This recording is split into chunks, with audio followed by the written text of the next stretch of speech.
Ladies and gentlemen, I'd like to call our meeting to order. Maybe.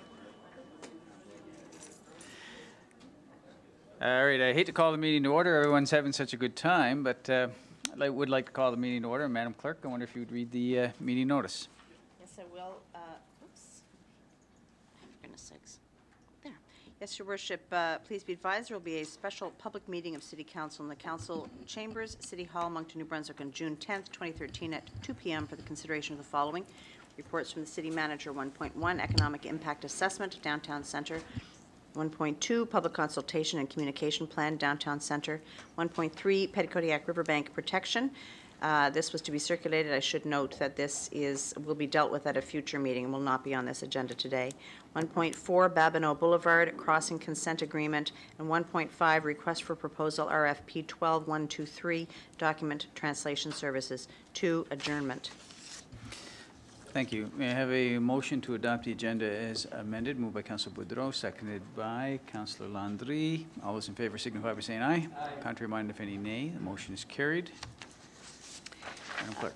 Yes, Your Worship. The first item on the agenda this afternoon is a presentation of the Downtown Centre Economic Impact Analysis, and we have two individuals who will be making that presentation, Pierre-Marcel Desjardins and David Campbell. However, we would ask Kevin Siliker of our Economic Development Group to come forward and introduce the topic and then introduce the presenters.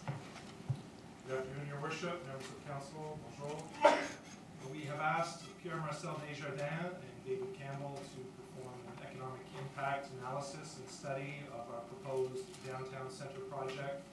We've asked them to look at the implications and the potential benefits for the municipality, federal government, and provincial government through this economic impact study and analysis. They have both conducted their study and are now ready to present that information to Council at this public session. Without further ado, I'll introduce Pierre-Marcel Desjardins to commence his presentation. We'll introduce David Campbell to present his. We'll follow with the Q&A after both presentations. Your Worship and members of Council, I just want to let people know as well that this meeting today is being televised by Rogers and will be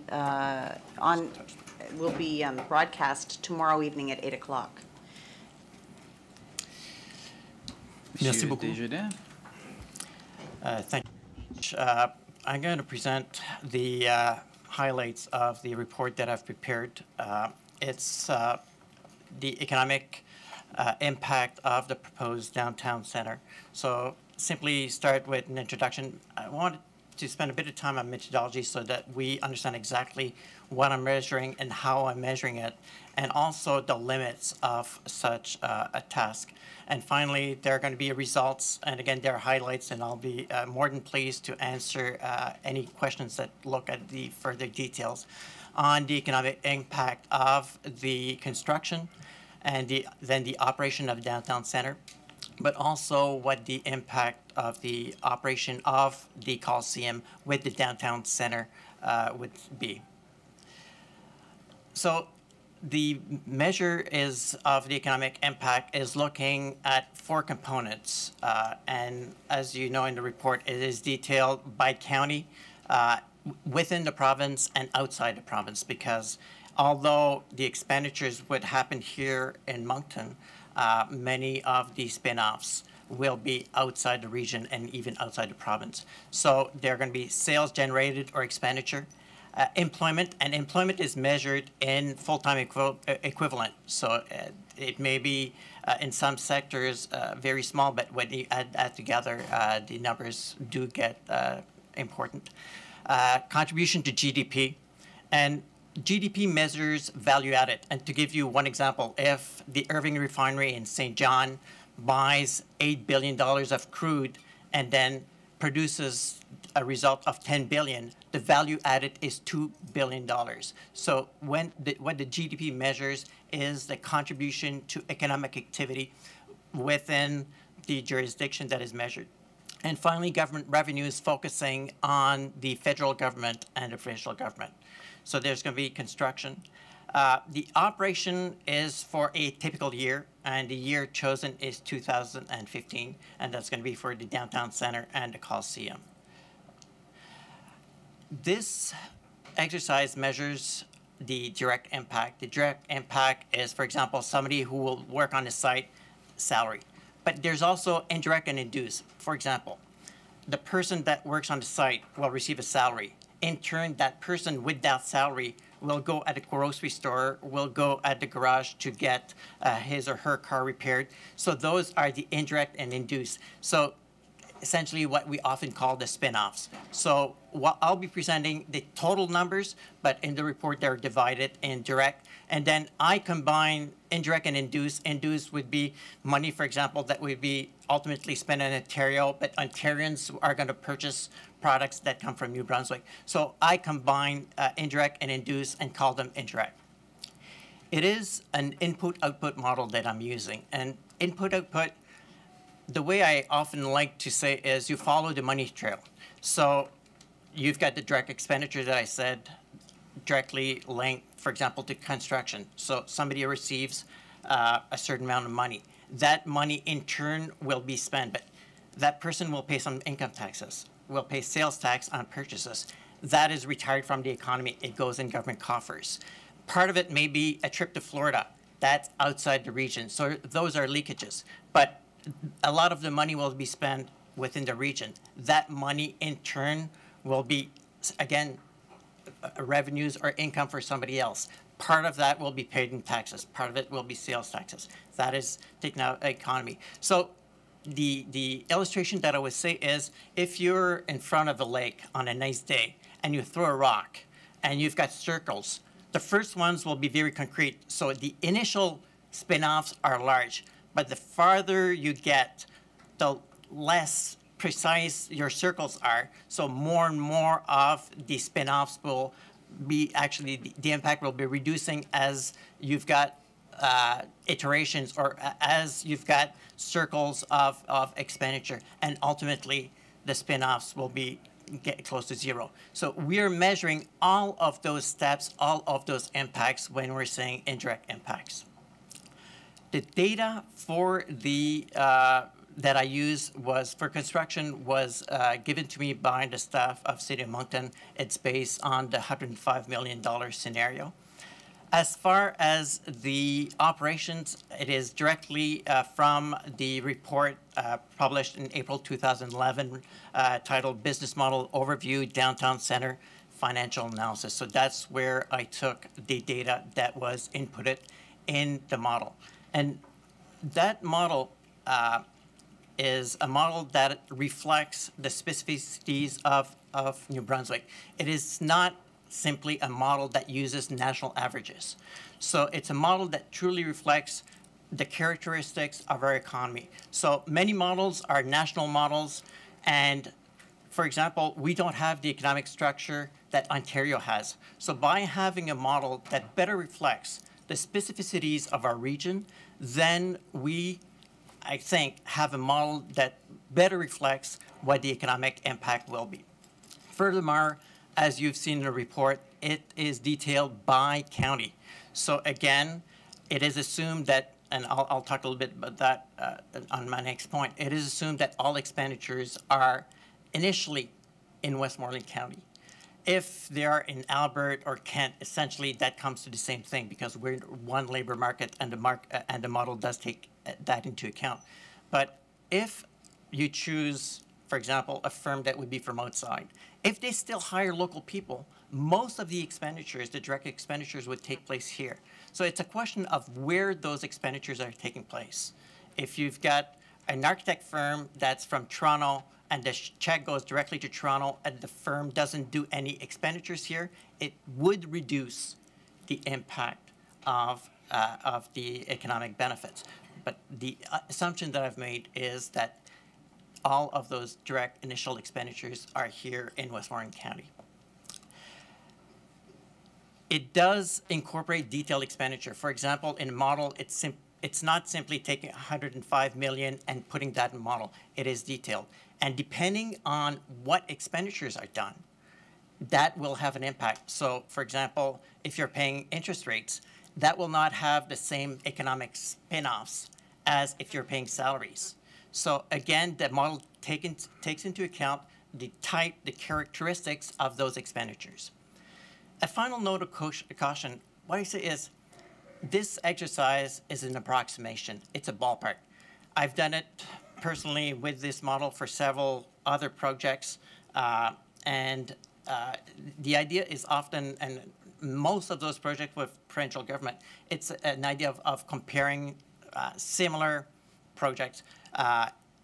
It's not necessarily precise 100%, but it's within the ballpark. So if you're asking me if the projection for government revenues are precise to the cent, I would say that's not something that I can say.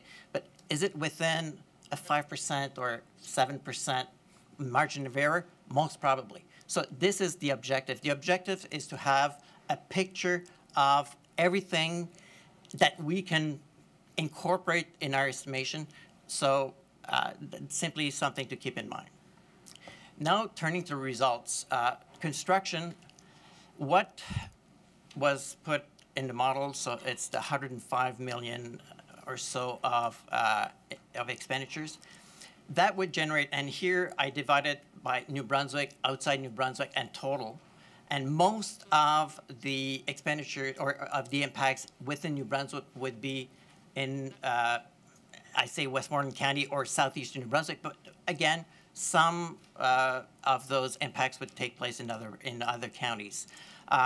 Sales or expenditures generated, the total, keeping in mind that here we're measuring direct impact, indirect impact, induced impact, the whole total impact of the construction phase would be 174 million in New Brunswick, 166 million outside New Brunswick for a total of 340. You may say it's a lot outside New Brunswick. We New Brunswickers are very good in many fashions of the economy, but many of the things we purchase that are manufactured in other regions of the country. So many of the spin-offs, many of the indirect and induced impacts would be outside of New Brunswick. Employment, again, direct, indirect, and induced, we're talking about 713 full-time equivalent. Those are not necessarily 713 individuals. It is full-time equivalent. And full-time equivalent, usually it's 48 weeks. You include 4 weeks of holidays, so it's 48 weeks. So if you want to measure number of total weeks, 713 multiplied by 48 would give you the number of total weeks. There's actually more employment outside of New Brunswick, 764 for a total of nearly 1,500. Contribution to GDP. Again, that's the measure of value added. That's a measure of everything that is produced. Would be nearly 65 million inside New Brunswick, nearly 67 outside for a total of nearly $132 million contribution to our country's GDP, gross domestic product. As far as the government revenues are concerned, and the breakdown by categories in the report, but overall for the federal government, keeping in mind that here we're measuring the impact of both the direct and indirect, it's $10.7 million in revenues. For the provincial government, it's 6.1, nearly 6.2. And if you had a chance to look at the table in the report, there's actually just nearly as much provincial government revenues for other provincial governments, and it's simply a reflection of the fact that many of the spin-offs are going to occur in other provincial jurisdictions, and that's going to increase the revenues of other provincial governments. But for the federal government, it is 10.7 million, and for the New Brunswick government, it is nearly 6.2 as far as the construction phase.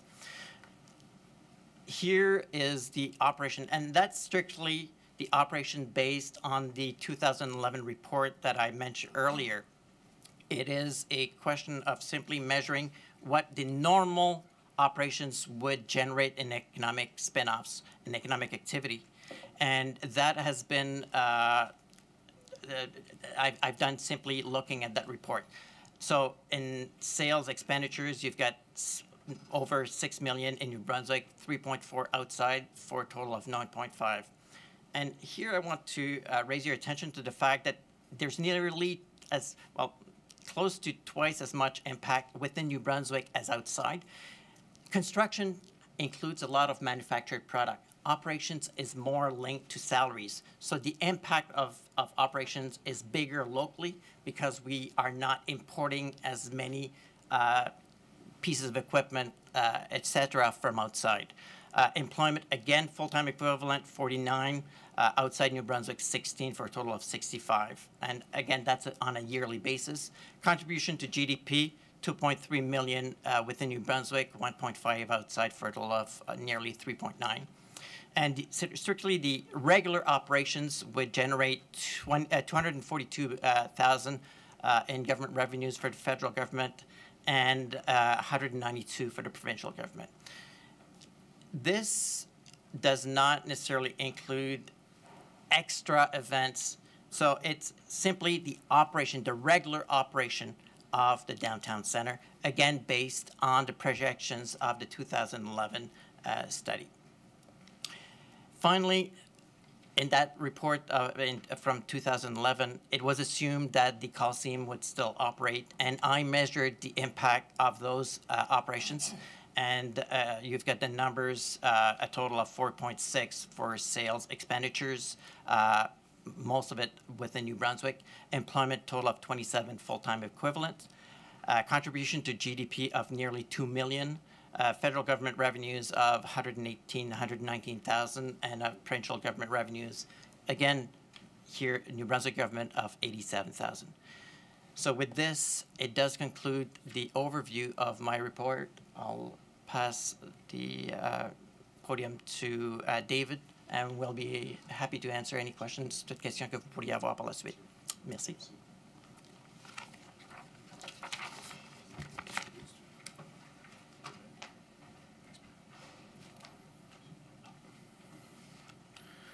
Good afternoon, Your Worship and members of council. It's good to be back in front of council again. Haven't spoke to you in a while, so it's good to be back. Pierre Marcel developed the formal economic impact analysis. I was asked to come in and do some sort of broader sort of impacts and assessment of some of the broader, more qualitative factors, and just sort of set the context for what's going on in downtown right now to help you as you decide on this very, very important once in every 40-year decision. So I'm just going to go through a few slides here, and then I think Pierre and I can take questions. How's this work today? Is there a trick to it? Okay. So just quickly, in terms of the overview of my presentation this afternoon, I'm going to discuss, how do I go back? I think I went too fast. Sorry. So there's no back button, it's just, I'm good, yeah. Okay, so I'm going to talk quickly about the state of downtown right now in 2013, what's happening, the importance of downtown in the economic development of a community such as Moncton. I'll talk specifically, provide a little bit of context or my views around the role of a downtown center as an anchor in your downtown development. Then I'll discuss a little bit about some of the studies that have been done around the value of downtown sports and entertainment facilities. I don't have a lot on that, but if you want to ask questions, we can. I'll talk briefly about economic impact, but very briefly because Pierre or Marcel did a good job of that. But I will dive a little deeper into the impact on the tax base in the downtown and how having a new anchor like this could generate a lot more tax base in the downtown. So just quickly in terms of the state of downtown in 2013. So a lot of this data you probably have seen or you have or understand this information, but I will give you a little bit of a recap. So the downtown is roughly about 1.5% of your land area as a city, but it generates about 10% of your total assessed tax base and about 14.4% of your property tax revenue. So it's a very concentrated form of tax revenue and assessed base for a city, and that's a very healthy thing. And we'll talk a little bit in a minute about how you're probably a little underdeveloped relative to what you should be for a community of this size. There's roughly 800 businesses in the downtown area, and an estimated, and this number is a bit fluid. We don't have a current number on that, but roughly 18,000 people working in the downtown, and again, that includes the St. George Strip as well. There are, and this comes from Downtown Moncton Inc., there are roughly 3,000 restaurants, bar, and cafe seats in the downtown, so it is really a center for that type of activity. But it's also sort of the heart of your professional industries. So financial services, professional services, a lot of your IT and technology companies are in the downtown area, and also government services. So it really is a sort of hub for commercial and professional activity for the city. There are some residents living downtown. There's about 1,200 in the core. I'm going to define what the core is in a minute, and about 5,700 in the extended downtown. So relatively speaking, you have you don't have a very dense residential base in your downtown compared to other communities of a similar size. But I'm just going to define that, I think, so we'll know what we're talking about here. So just for the purposes of this report, I used two census tracts. So you can go even more fine-grained than this, but for our analysis, I kept it at this level. So if you can see there in your report, the white area, that's census tract 0001.00, and I call it kind of the core. You can see it runs sort of Gordon, Queen, and then around Assumption Boulevard. So there's only about 1,200 people that live in that area. That's the residential base in that specific area, and there's a little bit of a retail on the other side there, down there as you get closer to the bridge.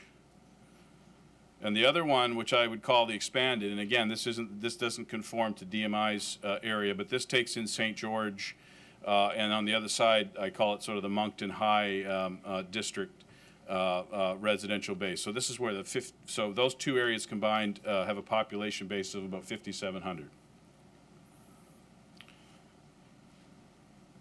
So in terms of the economy, though, you know, we're seeing some weakness in the downtown. And you'll see in your report, you'll see a detailed breakdown of the list, but there's roughly about 350,000 square feet of vacant office space in the downtown, and that number has been increasing in the last few years. So there is a report referenced in the document that I've prepared for you that discusses the trend in office space vacancy, and it was 6.6% in 2011, and it's supposed to be around 13.5% in 2013. And that specific report looked at all office space with a minimum footprint of 5,000 square feet. So it's pretty comprehensive. And again, that's for Greater Moncton wide, but the bulk of that office space activity would be in the downtown. So really, we're starting to see quite an increase in the vacancy rate for office space. On the residential side, if you think about that first census tract that I showed you, the small run of around 1,200 population, that's actually, residential population actually declined by 9.1% between 2006 and 2011 in that census tract. If you include the expanded area, the population in this wider downtown has actually dropped by 3.3% between 2006 and 2011. There's actually slightly more units, but less population because there's less people living in the units. And the main reason for that is because of the aging population. In that core area, the average age is 49 years old. In the broader downtown, it's 45. In the city as a whole, it's 40. So your downtown is a much older population, and it's aging fast, particularly in that core area. So any effort to bring in a younger population, a younger demographic is probably needed. If you look at the city as a whole, the population over that period rose by 7.7%. So just to recap, in your downtown area, the population's going down. In your city, the population is going up, and going up quite robustly. So how does that compare then to some other areas? Downtown Halifax saw its population rise by nearly 10% between 2006 and 2011, which is well above its metro growth of 4.7%.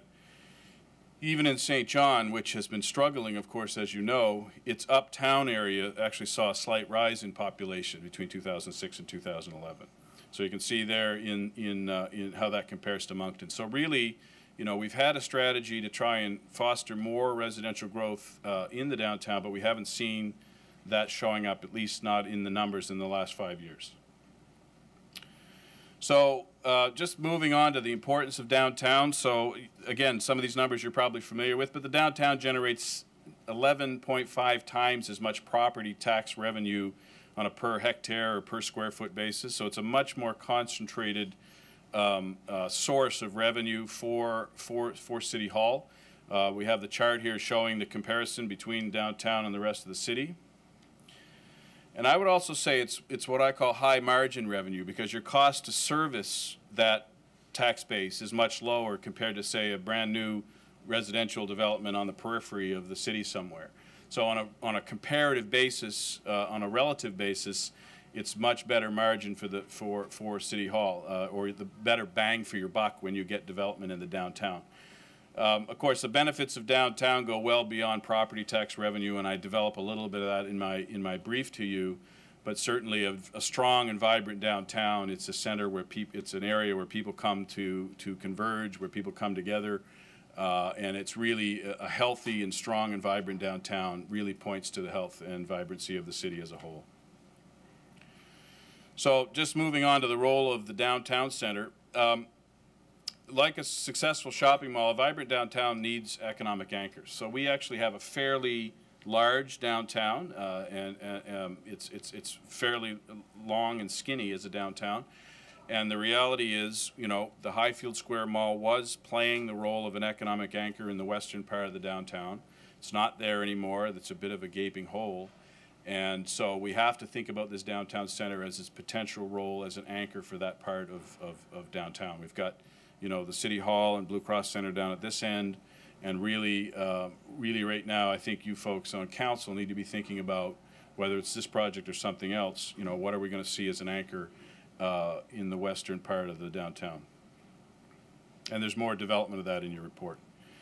So according to the Sierra study, the estimates were that the downtown center will attract between 317,000 and just about 400,000 people per year. So that's a nice influx of people into the downtown. And again, you know, there's a little bit of difference between the Sierra study and Pierre Marcel study, but generating a fair amount of economic activity in the downtown for restaurants, you know, for local service providers, local retail.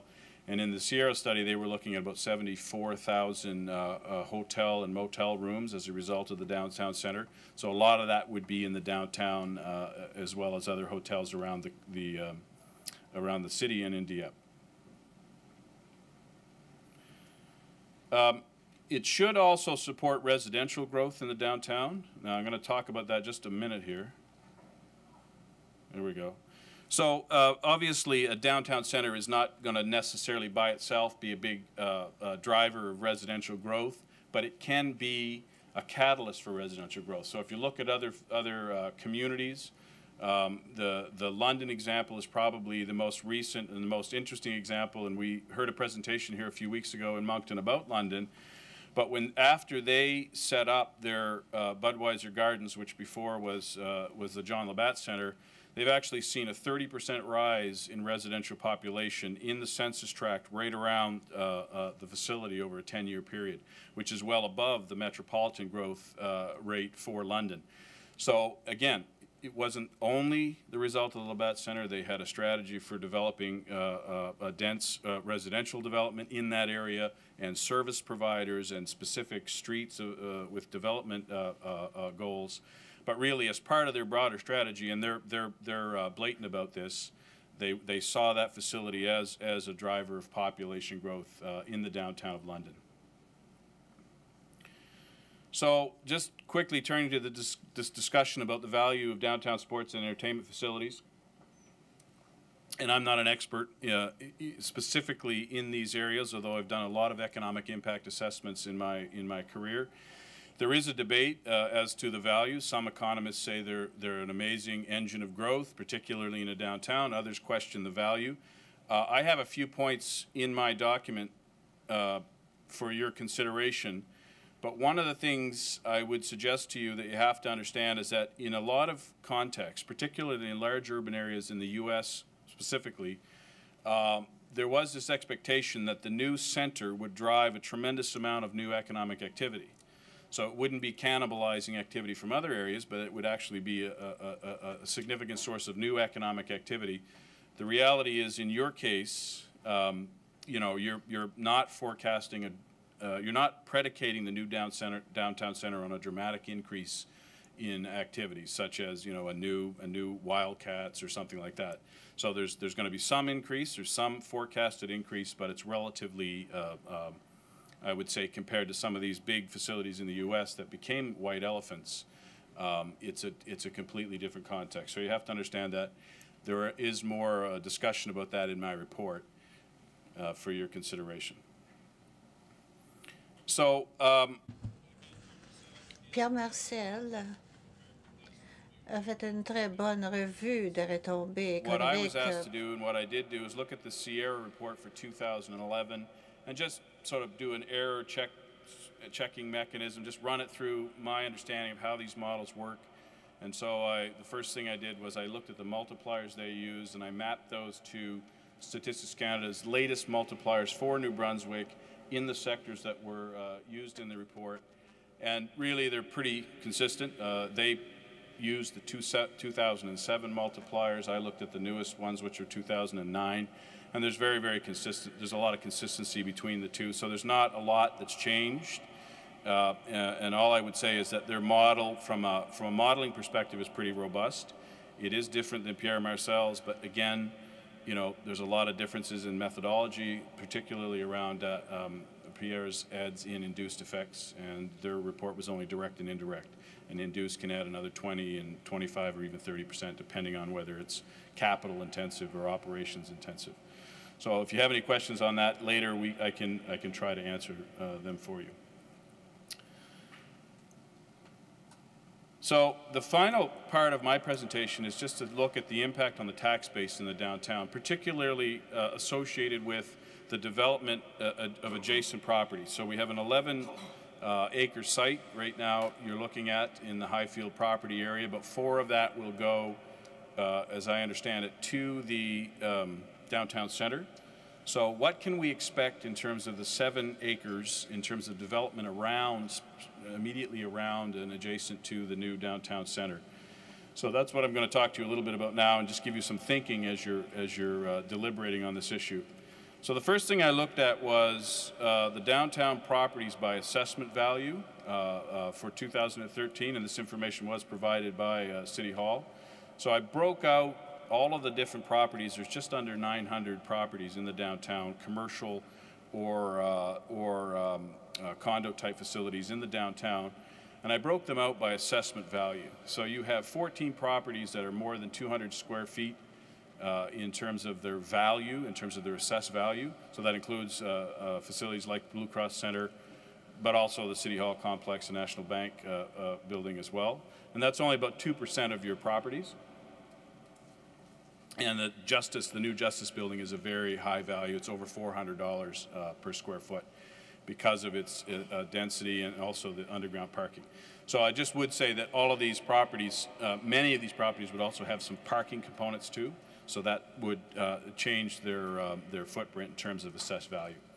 So then you can look down here, there's 49 properties that are assessed right now at between 100 and 200 square feet.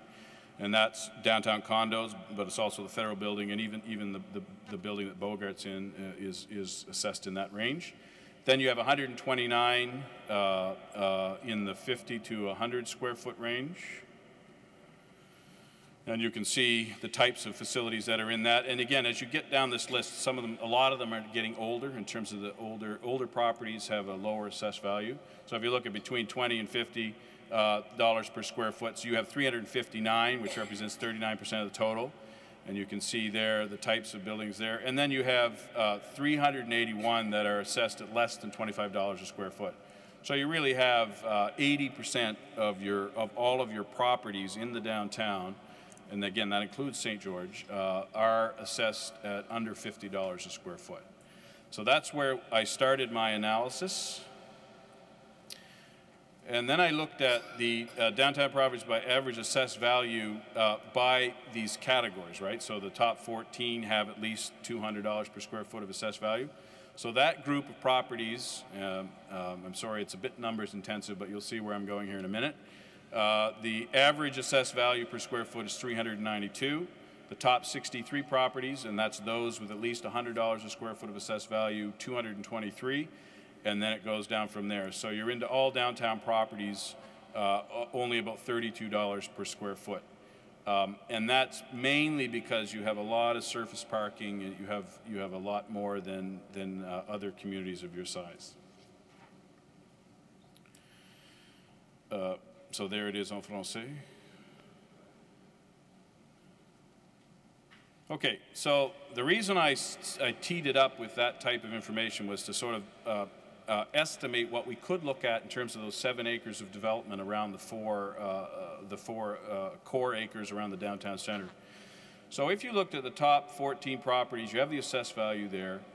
If you were able to develop the 7 acres adjacent to the downtown center to that level, so if you had sort of Justice Center, Blue Cross Center type developments all around that facility, you could expect this level of assessed value, nearly $3 million worth of property tax revenue to the city, and over $2.5 million worth of property tax revenue to the province.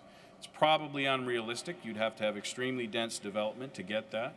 Then if you move down to the top 63 properties, which means if you got the average value on those 7 acres of the top 63 properties in the downtown, which starts to look a lot more realistic, you're looking at 68 million worth of, in current dollars, in 2013 dollars worth of assessed value, or 1.7 million in incremental city property tax revenue, or 1.4 million in incremental province of New Brunswick property tax revenue, or total property taxes of around 3.1 million.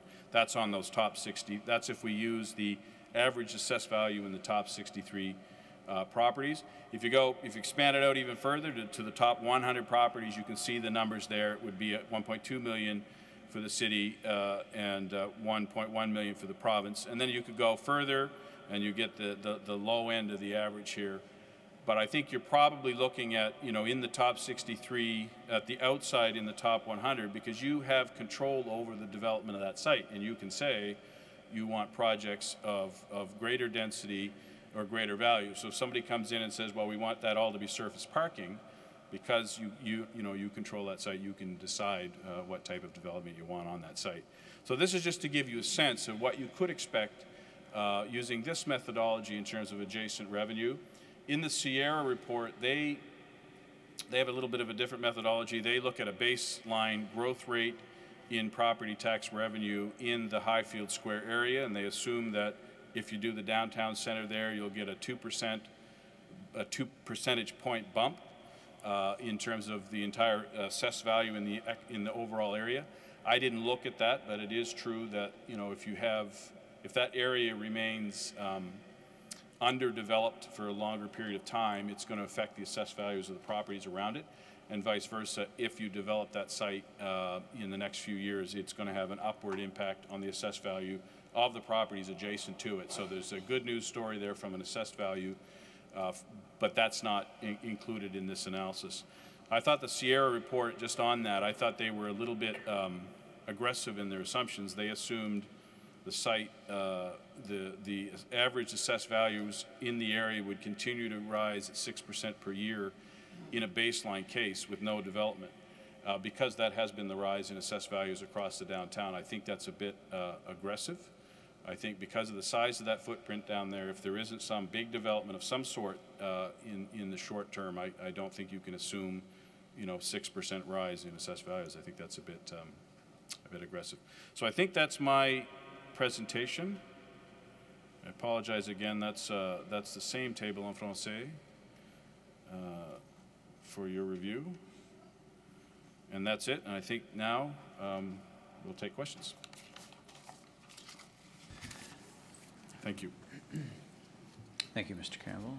Mr. Desjardins. So I think I'll start.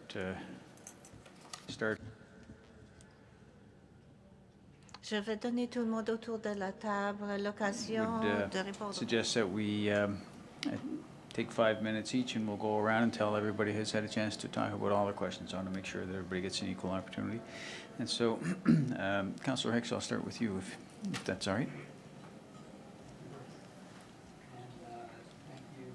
Campbell and Professor Desjardins for coming, and And your reports, first of all, I'd like to say that I had the opportunity and the privilege, along with Jim Lockyer, to co-chair the Downtown Task Force back in 2010, and I think that was an excellent report. There's still very relevant material there.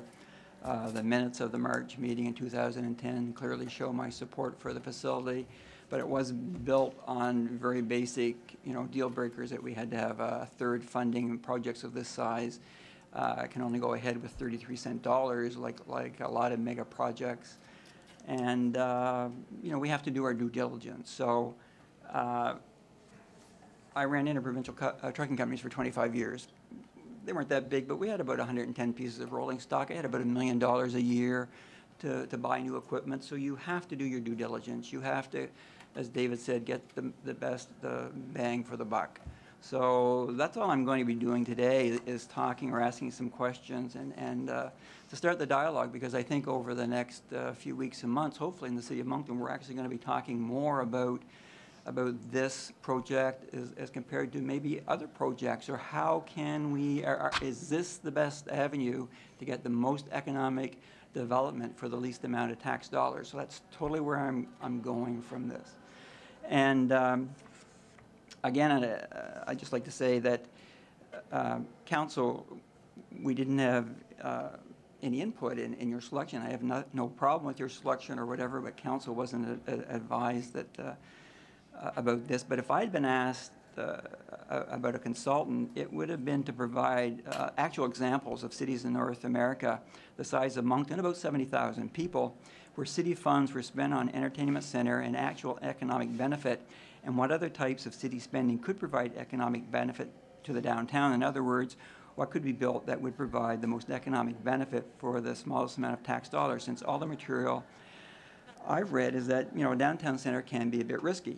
I just want to take a second to go back, and Brent Mesereau had done an article a little while back kind of talking about the downtown, and I've been on council almost 14 years, so we've seen some of these projects that we've tried over the years, and this isn't easy to pull off. So quickly, this is from January 19th, 2005 article in the Times Transcript called The Long Road to Downtown Development. Verde Rock's early plans for the former Beaver Lumber property included a multimedia, entertainment, and an education complex and studios with Rogers Television and Immersion Studios if agreements could be finalized. Other components of the plan began to emerge: a hotel, convention center, possibly an aquatic center, courthouse, even a casino. October 2001, plans to have Vista Hospitality Company build an aquatic center and small hotel are announced.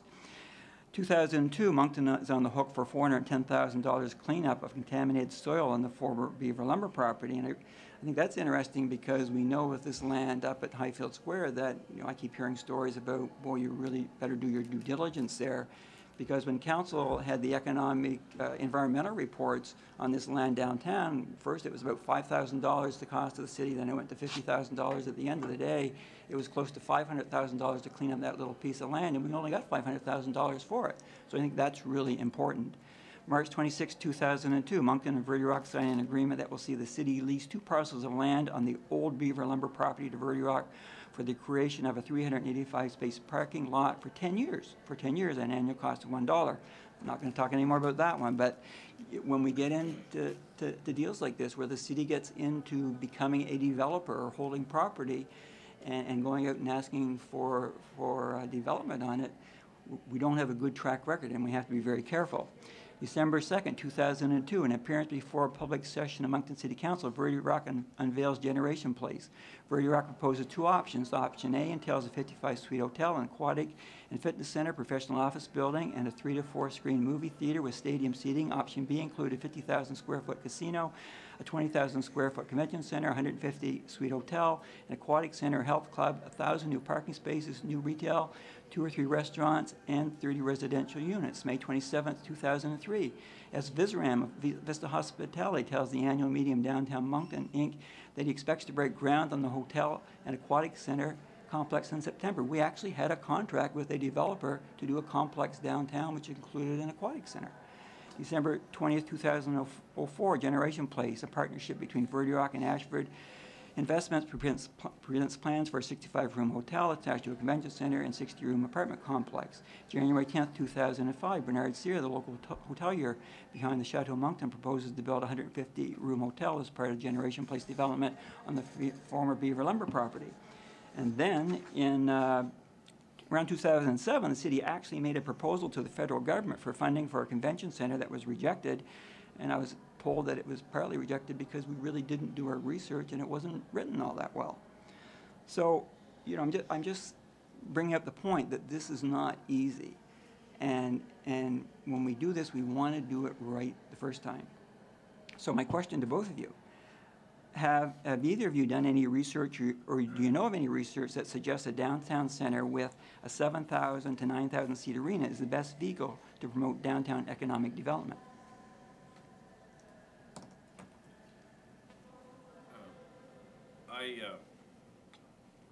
That's a loaded question. The best for downtown development, I don't know that I can answer that directly. I will say that I did look at a number of other communities, and again, my remit wasn't very wide on this project, but I did look at Abbotsford.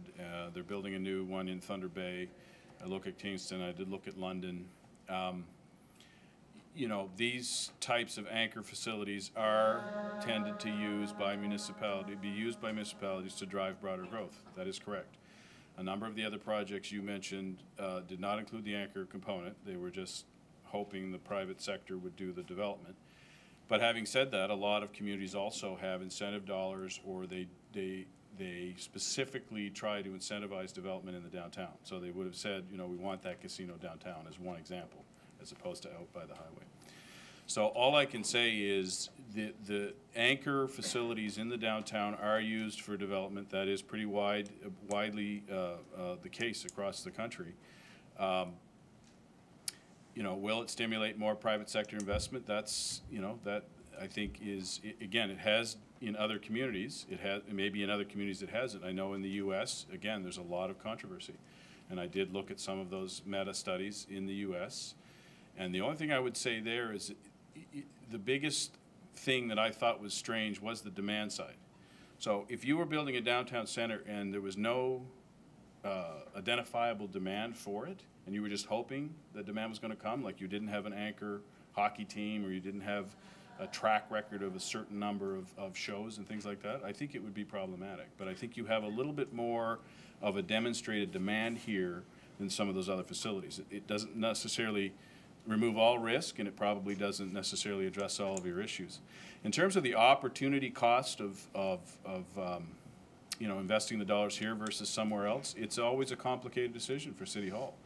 The only thing I can say is, unlike some of your other investments, there is a revenue stream attached to this that you can amortize or you can see into the future, you know, that you wouldn't have on some of the other assets you might want to invest in, because it is a revenue generator from its operations. So that's not a, I don't know if that's going to help much, but those are my comments. Sure.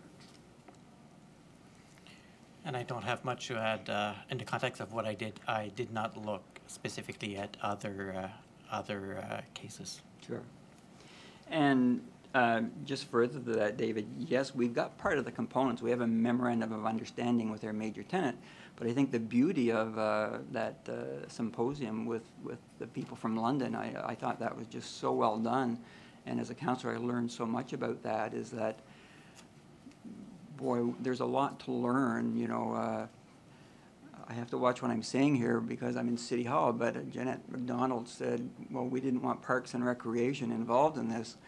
I tend to agree with her. I think the running of these things is much better left to the professionals, like, you know, the chap from Global Spectrum or some other group out there like that. So I think there still is a lot of work that we have to do, especially we have a memorandum of understanding with our major tenant, but, you know, I think as we go forward, that's probably going to have to be looked at as well. I guess the other part that I was suggesting was that, you know, we've looked in the past about, you know, the convention center, aquatic center, hotel, or something like that. So I think that still is a viable option if you could go and, you know, say refurbish the Coliseum. And for me, Mr. Irving, all he wanted, I think, was the boxes and 6,000 seats for a city of 70,000. When you look at Ontario Hockey League team, or cities that are maybe 2 or 3 or 4 times the size of Moncton, only have 5,500 or 6,000 seat arenas. You know, if we keep the Coliseum at $27 million even just to put the new boxes in, split that 3 ways with the province, feds, and the city. You know, there's a lot of dollars in to start looking at other avenues in the downtown. So those are the types of things that we have to, I think, look at as we go ahead. On Counselor, if you don't mind, I'm Yeah, I going knew- to ask I you knew to you were pause gonna do there, that. and you've got about 10 minutes used, and so just so that we give everybody an opportunity, I'll come back to you. Counselor Crosman. Thank you, Your Worship. Thank you, gentlemen, for your presentation. Very well done, I must say. It's actually the first time for me to look at your construction cost. I like how you broke it down. You put the construction cost in there based on soft goods, furniture, the whole 9 yards. So we're seeing exactly what is going into the building. We're not seeing these drawings that are showing, you know, apartment buildings or complex on the outside. We're actually looking at what's going to be in the building and what's contained within the building. I like the way that you've also shown the government, you know, if they were to invest into Moncton and see Moncton grow and prosper, what they're going to get out of this as well. To me, I think that's a key when we're going to a key partnership, shall I say, even though it's a short-term partnership, obviously. And the backing that we have in the Wildcats, as you say, being, you know, our lead tenant, we're going to call it, for that. And I agree, you know, there is definitely a need for improvement in downtown. We need to generate business for downtown. And I like what you've done by anchoring it to a vibrant downtown. You're showing the residents of the greater Moncton area that, you know, you see what's there now. You're offering them another side and another improvement, shall we say, to what can come out of this. My questions were basically, you mentioned it in your presentation, we're not drawing new business from another part of the city. Basically what we're going to do is take a little bit of that and a little bit of more business for downtown and establish it into this growth, which is very good to see. I did have a question for you when you did your, and I can't find the slide right now on my iPad, but you did an overall review of what we were going to get for funds from Ontario or outside of our business district. Were those based on people coming in? You had it in your presentation slide, revenue for New Brunswick and revenue for outside of New Brunswick. You talking more companies coming into this complex, or? If you're talking about the slides where I present these spin-offs, it's, for example, if you purchase some nails, they're not going to be manufactured in New Brunswick, probably in Ontario. So part of the spin-offs, the expenditures will end up in Ontario. So it's not necessarily Ontario companies coming here.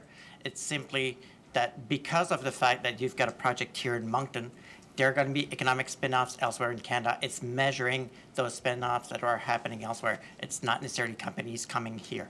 Okay. Okay, that's good. And another, I guess, a question that came to mind, you put in your employment, obviously, projections, right? We're assuming. These are full-time permanent positions within the building? Are these just to develop the building to get it off the ground? In the construction phase, it's full-time equivalent. So it's a number of weeks. Some person may be there for 3 days. Somebody may be there for the full length of the construction phase. Then in the other slide, it's the operation of the center. And I use the positions that were presented in the report, 2011 report, but also the spin-offs from the activities of the operations, the expenditures linked to the operations. There are going to be corner stores and there are going to be grocery stores that are going to have increased purchases in their business, and they may hire somebody part-time. So it's the total impact that's being identified in those figures. And how much of an area did you incur in that? How much of? How much of a kilometer area did you incur, such as grocery stores, convenience stores, hotels? In the report, it's by county. Yes. So I assume that most of it, my assumption was that most of the expenditure is going to be in Westmoreland County, so the impact is Westmoreland County, but Westmoreland County essentially is Greater Moncton. Yes. So that's where the vast majority of the employment would Okay, that's happen. the answer I was looking for you to give me. Yeah. That's great. Thank you, Your Worship. For right now, that's all I have. Thank you, Councillor. Deputy Mayor Thériault. Merci, Monsieur le Maire. Merci beaucoup, Monsieur Desjardins. Thank you, Mr. Desjardins, Mr. Campbell. I have a question on employees, which you've answered already.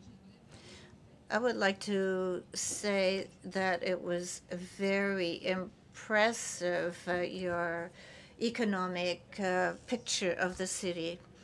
We don't often see this type of thing, and you gave us the chance today.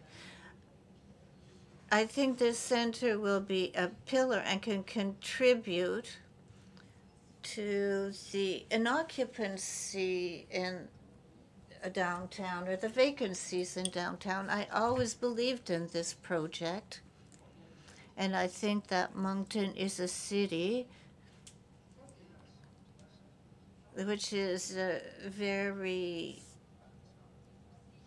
cultural and with respect to trees, and so this way we can be more present. We could have more shows from elsewhere as well. If you look at the casino, it's always sold out. So maybe at this center we could have more activities. And I think of parents as well with young people who would like to have activities like Cirque du Soleil, whether they go St. John or elsewhere to see these shows. So I think it's very interesting, your presentation today, and I look forward to see the pictures, to see what it will look like. Diligence, and this is part of that. But I'm really looking forward to the results of the RFQ and the RFP. I really like the idea of the economic spin-offs from the onset of the project with the construction of the building. I think this is great. That's something that I hadn't thought about, so thank you. And of course, you know, the endless possibilities if we manage this project properly for the county, as you mentioned, for Westmoreland County.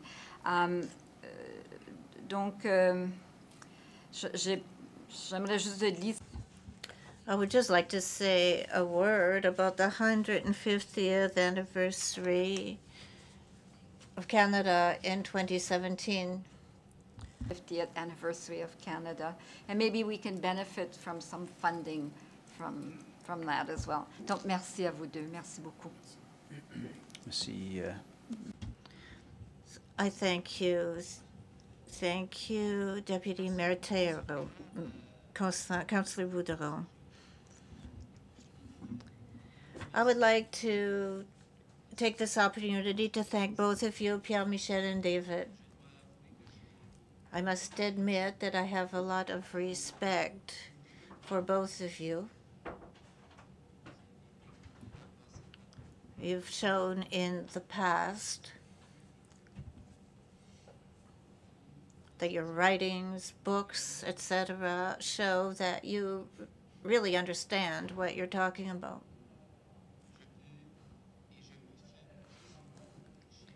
I trust these figures that you give us, and in certain cases we did not have these figures, and it will help us. Point out at this particular time is that things that we know and things that we don't know. We know that if we do nothing with that particular piece of land, or that we don't make a sincere effort to revitalize our city center, then we will have nothing. If we do nothing, we will have nothing.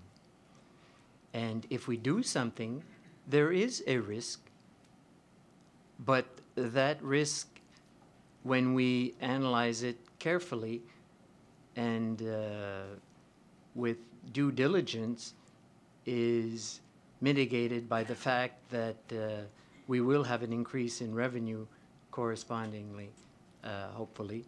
But I, for one, am not of the opinion that if we do not spend the monies that are required on our part, the city, to build a complex that would, in our downtown, that would generate increased activity throughout the city center, whether residential, whether commercial or property and so forth.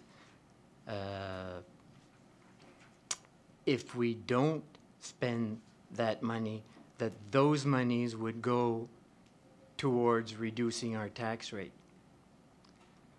In fact, I am of the contrary opinion that if we do not spend the money to generate more tax revenue, that our property taxes could increase for the average citizen. It's not a complex issue, but I think the rationale behind that is not new. So having said that, I thank you for coming and presenting your reports, and merci beaucoup, Monsieur le Maire. C'est tout. Merci. Mr. Campbell, you've made a very compelling, or given a very compelling story with respect to downtown. You tell us on the positive side that it is an economic engine for the city, that it has only 1.5% of the land area, but property taxes are about 10 times that ratio. It has 800 businesses, a working population of 18,000 people, 300 restaurants, bars, cafe seats, and 1,200 residents in the core. But you then say that the economic, and this is in your report, the economic engine is showing signs of weakness. You point out that we have 350,000 square feet of vacant office space in the downtown, and that, of course, is quite separate and apart from having the Highfield Square complex empty, sitting there empty. You point out that the vacancy rate has increased dramatically since 2011. In fact, that there's a population decline in downtown, despite the fact that our population is growing, contrary to other centers such as Halifax and St. John, and so on. So I guess my question to you is twofold. How important is investment in the downtown to a community like Moncton? Well, I'll just ask you that question first, and why is it important to invest in our downtown? Well, because of the, well, from a fiscal perspective, because of the financial benefits because of what I call a high margin revenue that you get from a downtown development. It costs you a lot more as a city to start developing infrastructure on the periphery versus the downtown. So I think that's the primary answer. The secondary answer, and I don't get into it in great detail in my report, is that you have been relying on the downtown for pretty healthy property tax growth over the past decade. It hasn't grown much faster than the community at large, but nevertheless, you've seen this sort of 5 and 6% increase on an average annual basis in the downtown. So if you start to see some of this pressure on the economy in downtown, it's probably going to ultimately impact, the growth in assessed values in the downtown. So again, if you're putting downward pressure on your economic core, it's going to hurt the city more than if you had that same pressure maybe in another part of the city that's not as densely developed. So I think that's the sort of risk in the medium to longer term of a stagnant downtown. Now, there's only so much a city can do, and I'm very sympathetic with Councillor Hicks, who's been around a long time and has seen these projects come and go. But this is a project that you control, so it's a bit different than hoping some other private sector is going to develop. But having said that, you need to hope and you need to work to attract private sector investment to happen around this downtown center, or you're really not going to get the maximum value.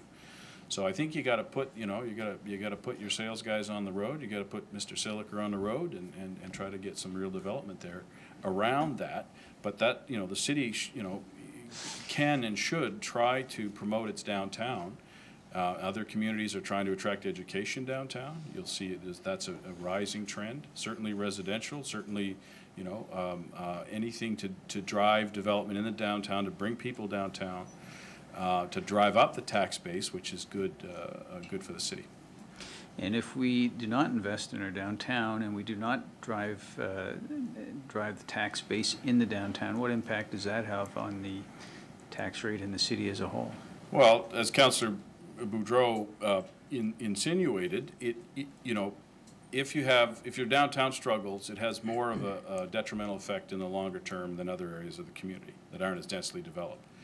So it would ultimately force the rest of the city, the tax base from the rest of the city, to carry the load, which would be ultimately could end up being in a higher tax rate. But that you know, you can model that. That's, you know, that would have to be you know, something done more specifically. But intuitively, that is the case. Yes, that is correct. Now, lastly, we've been advised that we could renovate the Coliseum at a cost, 3 options, a cost of $27 million being the lowest, to $40 million being the highest. I think this is a rather rhetorical question, I think, because it's quite obvious, but I want to ask you, what is the economic benefit to the city of Moncton in terms of incremental development in spending $27 to $40 million renovating the Coliseum? What does it do for a downtown or any other part of the city in terms of more development? Well, it does very little for your downtown. You know, there's not a lot of adjacent development around the current complex. It never was meant really to anchor any kind of development. Now, there's some residential, but it was never really positioned as a new, like, let's say you were going to use that zone as a new development area and you were trying to build up a cluster of office and commercial and retail. That never happened. So I don't, you know, unless the city decides that's where we're going to put our focus, I don't know. I think you're getting better bang for the buck, again, from doing it in the downtown. But this is a trend. This is not just Moncton. This is a trend across mid-sized communities, urban areas across the country, and even in the U.S., looking at that downtown as a driver of tax-based growth, but also economic activity. Thank you very much. And I want to thank the two of you for very well-prepared reports. Really an engaging read despite the subject matter. Councillor Arnold. Merci, Monsieur le Maire. And thank you both. Thank you, David and Pierre-Marcel, for such clear and concise language. As a non-economist, I was able to understand the report, so I thank you for that. And I do have a question for staff, and that is, will these reports be posted online for everyone to be able to enjoy? Yes. Okay, excellent. I encourage everyone, and I look forward to hearing the public's response to them, because they are really very clear and concise and understandable. And I'm wondering also, another question, not maybe for Jacques, will these reports be used?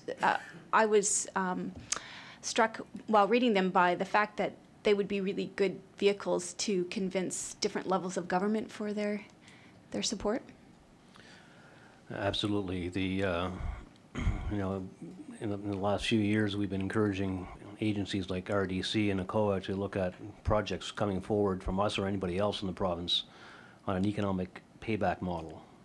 So it's not just seen as an expense, but as an investment, and what's that return on investment over time, right? So when you look at, when we ask the province for money for anything, we can say we should be able, anybody should be able to substantiate exactly what is it going to generate an economic impact, i.e. sales tax, incremental sales tax, incremental income tax to the province of New Brunswick and the federal government as well. So this is a very key part of an application going forward to the federal and provincial governments at some point.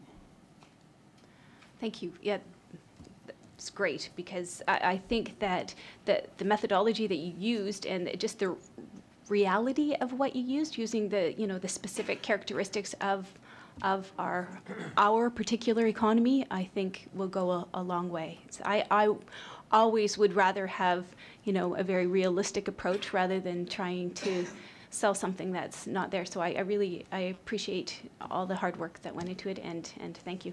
That's it. Your Worship, can I just make one quick comment? It is, and just to sort of validate Pierre-Marcel's model, his model is very customized. I haven't seen that before. The ability to go to the county level and to be able to change the inputs, that's pretty unique. And I think there's a little sort of Wizard of Oz, behind the curtain kind of bells and whistles there. But so the model at Sierra would have been a more generic model. The one in the 2011 study, and even the one done back before, would have been more generic than that. So that's, if you can get to that level of granularity, both on your inputs and your outputs, you know, it's going to be much more, I think, relevant. One more comment.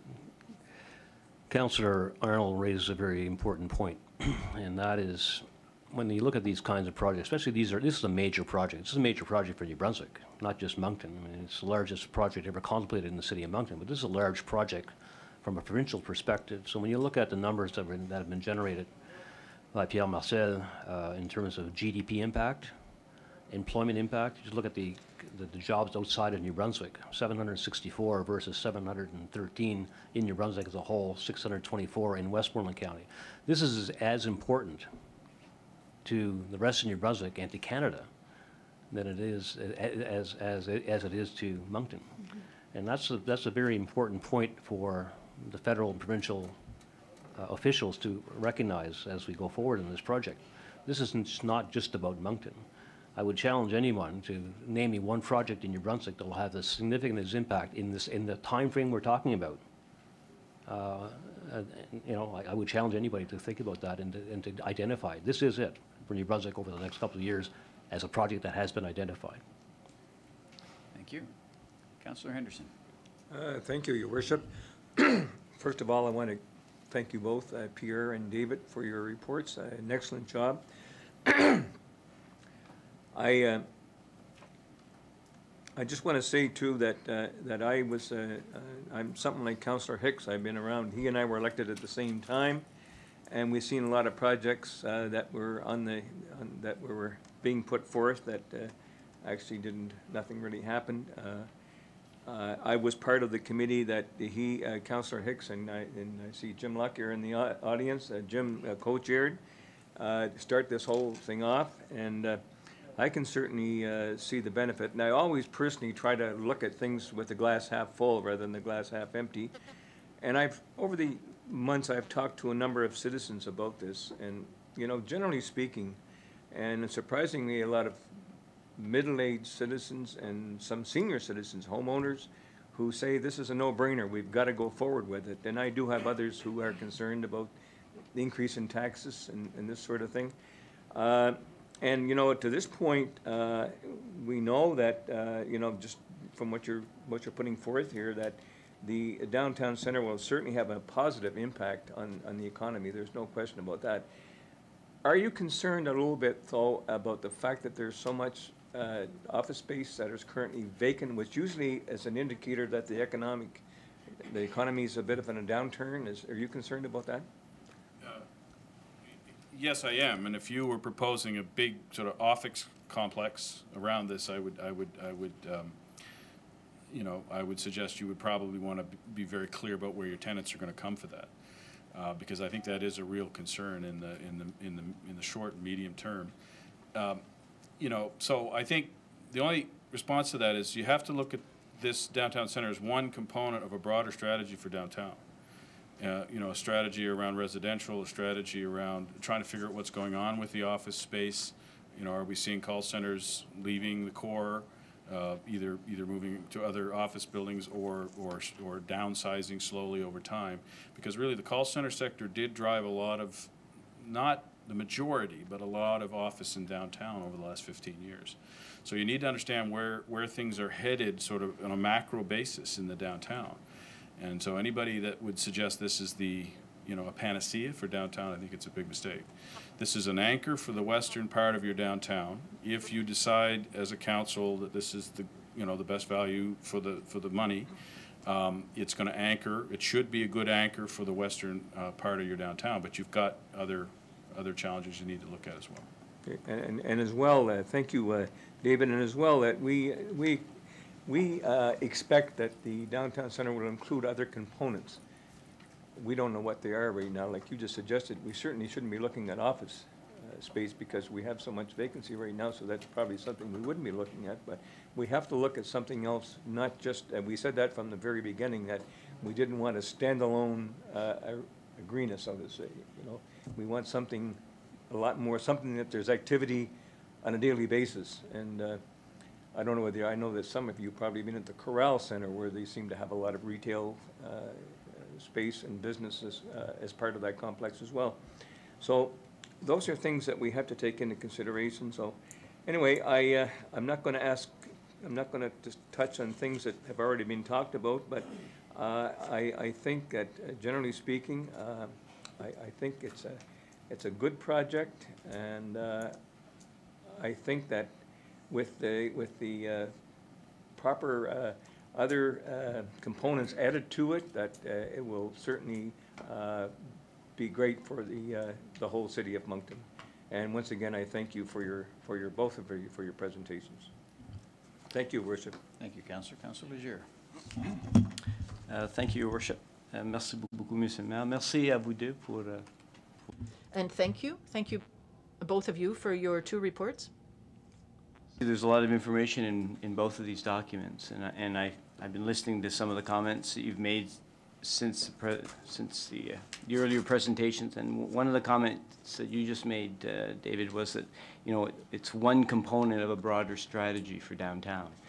And you know, I guess we've had a lot of that conversation in and around, and some residents as well have had those concerns with respect to, you know, is it simply a replacement for an aging Coliseum, or are we, you know, thinking broader? And I'm happy to hear you say that, you know, it should be one component of a greater strategy. I did have a comment, though. I mean, you talk about I guess the effective density and how it has an effect with respect to a more efficient use of public infrastructure and service delivery. And I just wanted to get your comment on, you know, if we move forward, when we move forward on this type of development, what about the effect if the city, for example, were to look at a broader downtown and took a look at its infrastructure currently the way it is, and if it were to as well put dollars into some infrastructure improvements, how does that tie into, for example, a project like this? Sorry. Either one, sorry. So that's a really good question. I mean, if a project like this also triggered a need for a tremendous amount of new investment in some other piece of infrastructure, then you'd have to look at that. My comment is that in a generic basis, downtown development is going to give you far more bang for the buck than anything in the periphery. But if you're going to develop, again, if you're going to develop downtown, and if you have to you know, lay more pipe, you know, build more infrastructure, do these kinds of things, I still would argue it's because of the density, it's going to give you a better bang for the buck than if the more you sort of spread out. And a lot of cities have very focused incentive programs to get development downtown, to actually attract that investment into the downtown, because they understand that direct link between the investment and their tax base, and as I said before, the high margin revenue. So it's not a simple kind of calculus, because, you know, you can't sort of force everybody into the downtown. You can't gerrymander that way. But I think if you make it a priority, and again, this has changed in 30, 40 years. In the older, you know, when we built the Coliseum originally, the idea was get it out there, get it close to highways, get it, you know, out near where people can have easy access and lots of free, ample parking. You know, the question for you, and I know you don't like hyperbole, but, you know, you're in this awkward situation. You've been growing very, very fast, and you got to decide, are you a big Miramichi or are you a small Calgary? And that's sort of the ambition, right, for the city. Now, I know that, right, and there's eyes rolling all over the place, but it is true. And because you've grown fast, you're like a big baby with your diaper still on, and you got to decide what you want to be when you grow up. And, you know, you've grown 20, 30% since the Coliseum. That's pretty impressive growth. So that's all, you know, so I think downtown has got to be key to that. And in a generic way, you're always going to get better bang for your buck developing your downtown. So I guess to add to that, you mentioned numbers such as it's estimated that this particular project should foster more commercial development and increase the assessment value of existing properties in the Highfield Square area by, let's say, $58 million over 10 years. Would the argument then still hold if besides doing this, if infrastructure improvements were done in other areas, for example, St. George Street, would you expect that would be a driver to increase those assessments in those areas, and thus create even more of a ripple effect, I guess, you know, in terms of bringing this further out. I guess what I'm sort of trying to get to is I saw that where you framed downtown. I framed it maybe a little wider than I would have framed downtown, but let's say, you know, if we look at those parameters, we know we have Reservo Place, we know we have the riverfront, we know we have Highfield Square, and we know we have St. George Street, and within all of that, we're going to get development and infrastructure improvements in various areas. But I guess in looking at crunching some of these numbers, is it enough to put all our eggs in one basket, or should we really be looking at saying, you know what, there are other areas that we can throw some infrastructure dollars that way, and it can stimulate growth at the same time, so that we're not having everybody say, you know what, geez, everything's happening on Main Street, so we're all going to go there, and to the detriment of something else. I would just want your comments, either one of you, just on that, because I sort of feel that, you know, there may be an opportunity here that we're not really talking about. Well, I mean, you know, your job is not easy, trying to decide, you know, where development should occur and what you can do to influence that development. I'm not suggesting it's easy. A lot of people do want to live out in suburbia. They want big lots. They want some trees or whatever, right? I mean, this is the way the world works. But we are, again, if you look at national and even international trends, there's a lot more focus for environmental reasons and lots of reasons, trying to get more density in the downtown. So I think you need to be able to walk and chew gum at the same time and focus on downtown, but also understand that you've got these other neighborhoods out there that need to be invested in. But you can also be blunt about it, right? I mean, if there's greater value to you focused in the downtown, I have to admit a little bit of a conflict of interest because I live downtown. And I love what's going on St. George Street, and I really appreciate some of the artistic and restaurants that are happening there, and I think I'd love to see that become sort of your arts and cultural district on George Street. But the point is, so I'm a bit biased, is what I'm saying. But I still think, you know, the raw economics show that you're better off with that concentrated downtown activity. So the short answer is yes. If you put in, if you invest in it, you get a much larger bang for the buck with respect to what we're doing. Absolutely, but that's why you have city planning and you have a broader plan for the whole area. Because if you just said we're going to do all downtown, you know, we're going to forsake infrastructure investments elsewhere. You're going to, not only is it politically unpalatable, you're going to ultimately have tangible challenges with that. So. Okay, thank you, Worship. I'll wait for a go around. Councillor Landry. Thank you, Worship. Just having trouble. Thank you, Worship. Thank you, Pierre Marcel, David. Very nice and in-depth study. David, I like your explanation of the generating factor with the anchor downtown. I think that's very important, that we should have that. And that purchasing this property, we have the last word on what kind of development we want in there. So I think that's another important thing. A lot of my questions have already been asked and answered. I'm very concerned with the vacancy rate downtown. You pointed out that it's growing rapidly and we must find a way to stop this, and I think that this project will likely help us with that thing. And you also pointed out that talked about the Coliseum, and I think that the Coliseum, we're not closing it down, we're just making more room for other trade shows and other events that will happen there. And I remember one year we came close to breaking even, or if we didn't make any money, is that we didn't have any big activities like the American Hockey League had left us, and we were without it. And I like your analogy on the being the big Miramichi or the Little Calgary, so I like that. Thank you, Worship. Right, thank you. Councillor Pellerin. Merci, Monsieur le Maire. Et merci pour la présentation. Thank you for your presentation, gentlemen. I have two questions. One, do you guys have a time frame on what other municipalities have for the economic impact once this is built? Is it 5 months, 5 years, 50 years? Time frame to build? For in and around the center? You're saying that once everything starts growing, that there's going to be a certain amount of tax base? Oh, that's David. Yeah, so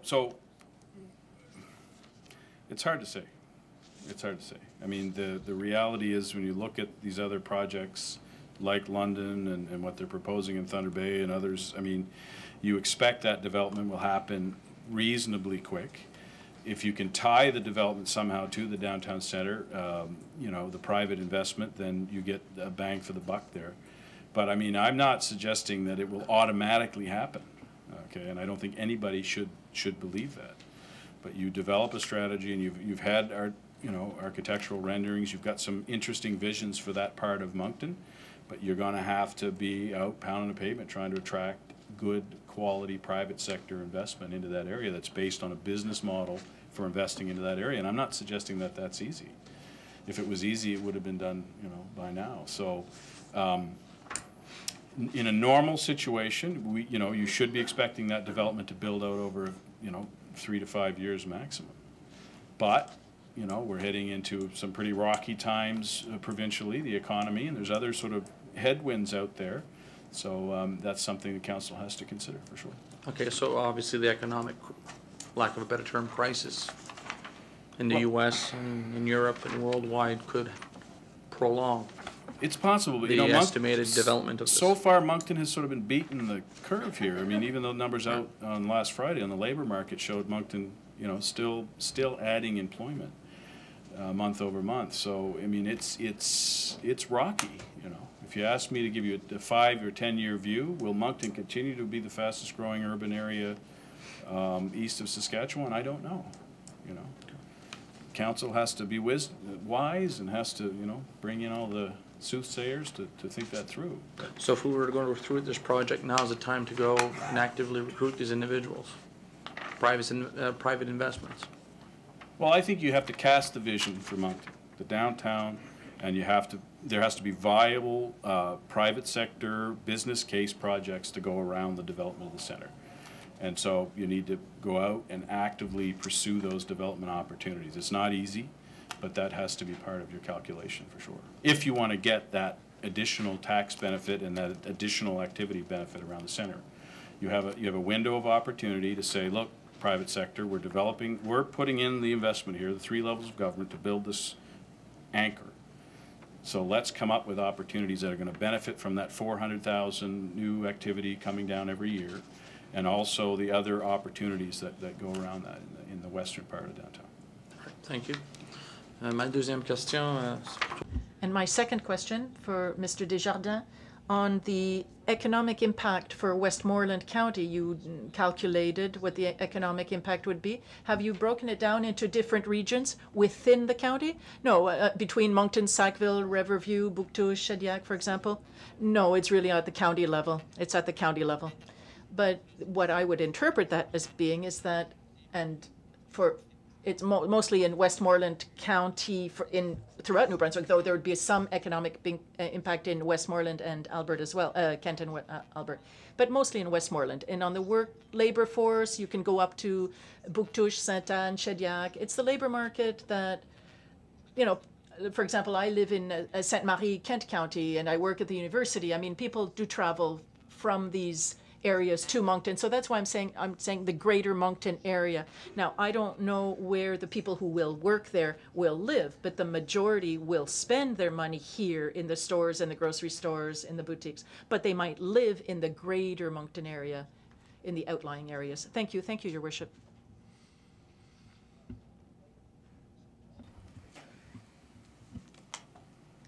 Thank you, Your Worship. I'd just like to say again, just to restate that my questions, I don't want them to be taken out of context. I want to spend money in the downtown.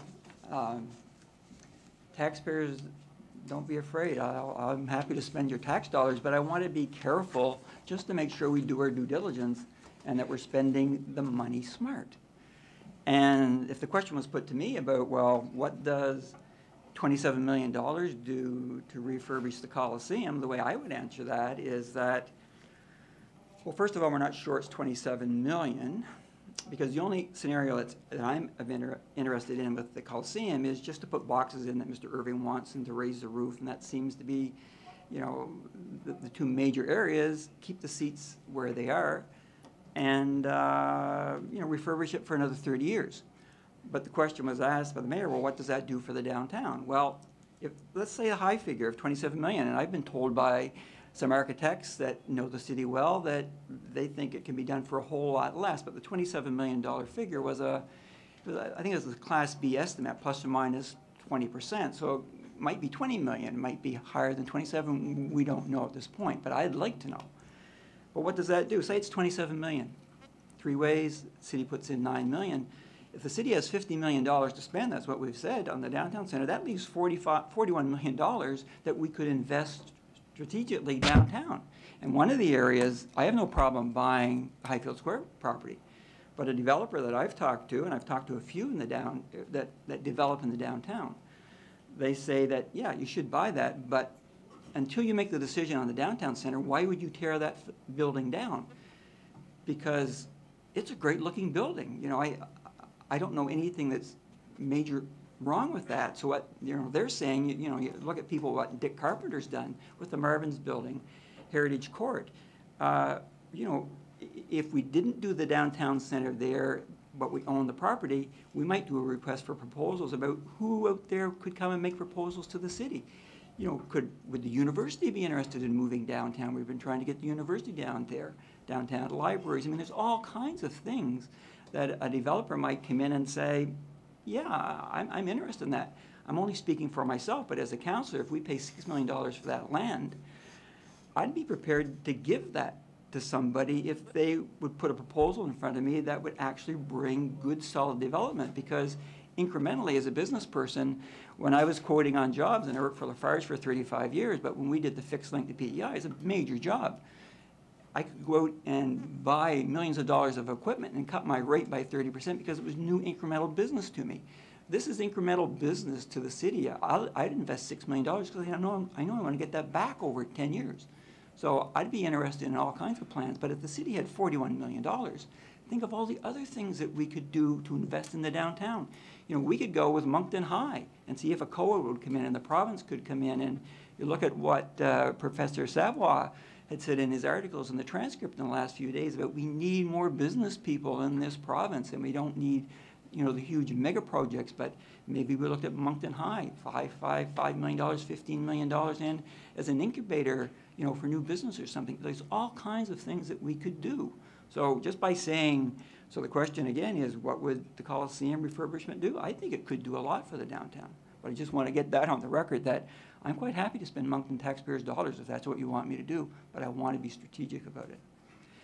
On September 17, 2009, you're going to know this, Mr. Campbell, because you received this report as part of the Downtown Center Task Force. We received an article from Charles Savoy of the City of Moncton staff entitled Economic Generation, General Research Findings, and the SR Center Economic Generation. Now, I'm not going to read the whole report, but I'm just going to read from his summary. And the summary said, independent experts agree that there is no statistically significant positive correlation between sports facility construction and economic development. SR Center has operated at a loss projected and has not led directly to significant construction activity in the surrounding radius of the center. Quality of life benefits must be included in the economic debate to justify large outlays of government funding. Facilities should include ability to transform area into a 365-day-a-year community, maximize reliance on mass transportation, be architecturally unique, include large green spaces, and avoid surface parking. So my question to both of you would be, excluding large cities like Berlin, Germany, or London, England, which have nothing in common with Moncton, would you agree these extremely large mega projects could be financially risky, and perhaps Moncton should do a further study on cities in North America that have tried other development projects that have provided more economic benefit for smaller amounts of taxpayers' dollars?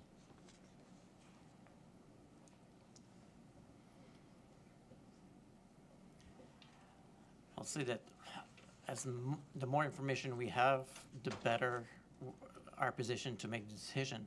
That being said, I don't know of any study that have looked at all of the equivalent projects. So if it's a new study having to look at everything, it actually may become a quite expensive endeavor to do. But the more information you have to make decisions, I would agree, you are in a better position to make that decision. Yeah, and I'm not suggesting, I guess my point is that downtown entertainment centers, obviously not every center in North America has chosen that model. Yeah. I don't think that's the standard. All I'm saying is that maybe we should look at a few centers and see what else is out there as far as economic development or incentives. Mr. Campbell, on page 4 of your report, you say, yet despite this, the economic engine is showing signs of weakness. It is slowing in its economic importance. There is currently over 350,000 square feet of vacant office space in the downtown. According to census data, the downtown population is in decline and is getting older much faster than the rest of Moncton. And on page 5, you say the real estate consulting firm Turner Drake and Partners have been tracking office space vacancy in the Moncton region, not just downtown, for several years, and reports vacancy rates are rising sharply. In 2013, the firm predicts the office survey vacancy rate will be 13.5% compared to only 6.6% in 2011. And further on, you say the population of the downtown core actually declined by 9.1% between 2006 and 2011. The question, with all this unused 350,000 square feet of office space currently in the downtown, and with the vacancy rate at 13.5%, and with the downtown population declining, what guarantees can you provide that the city spending $50 million of taxpayers' money on a downtown center, there will be any reduction in these figures? No guarantees. That's the problem or the challenge you have when you're doing a project such as this. So again, I looked at a number of mid-sized city projects, and you know, Abbotsford's an example. It's a different dynamic, but you know, and there's still controversy associated with that, even though it's built in terms of the revenue stream. So I think, you know, it can't hurt to put a $100 million project in your downtown. Is it the best use of city dollars? That's complicated. As Pierre Marcel says, I mean, you'd almost have to, you know, come up with a range of options and actually do an economic impact assessment on those and a risk assessment on those. I can tell you that if you're looking for 100% private sector led projects right now, you know, on a big footprint like that, you know, you'd have to determine one that made sense. And I don't know that they're out there. Maybe you can do the research. Maybe you can hire people to do the research to determine that.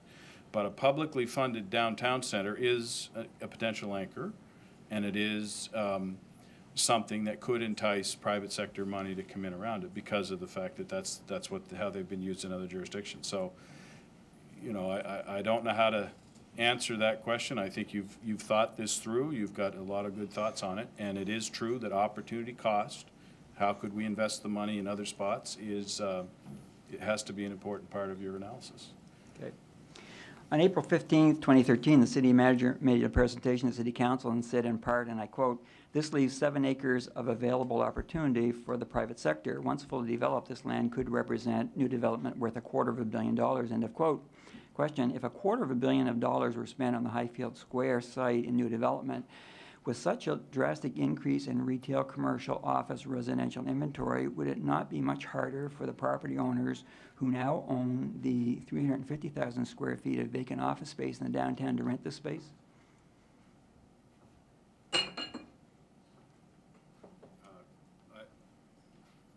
I would say if there was a large office component, yes, but you know, the office space is different than sort of residential, although you can convert office to residential. It has been done into lofts and things like that. But, you know, so I wouldn't say you would want to focus on stuff that's directly competing with that 350. Although some of that 350, if you read the Turner Drake report, is Class C and is older. So and it is relatively low in terms of assessed value. So there might be some redevelopment opportunities for some of that 350. But again, that would require some research beyond the scope of what we were talking about in the context of this this project. Okay, and I did note in your report that you did say the things Well, I'll just read this. On page 16, you're saying, I quote, "The Sierra study assumes a baseline property assessment growth of 6% in the Highfield Square impact zone. While this conforms to recent trends in the downtown, it doesn't take into consideration the potential challenges with redevelopment of the site for other uses. As discussed in section 3, there is already 350+ thousand square feet of office space available in the downtown, so it is unlikely that a large-scale office complex would be proposed for the site. Large-scale retail or residential development projects are also unlikely. In other words, the assumption of 6% assessment growth in the Highfield Square impact zone in the absence of a new large-scale development is suspect," end of quote. So question to both you gentlemen, in your expert opinion, what do you see being developed on those 7 acres of land that would provide investment of between $300 million and $200 million?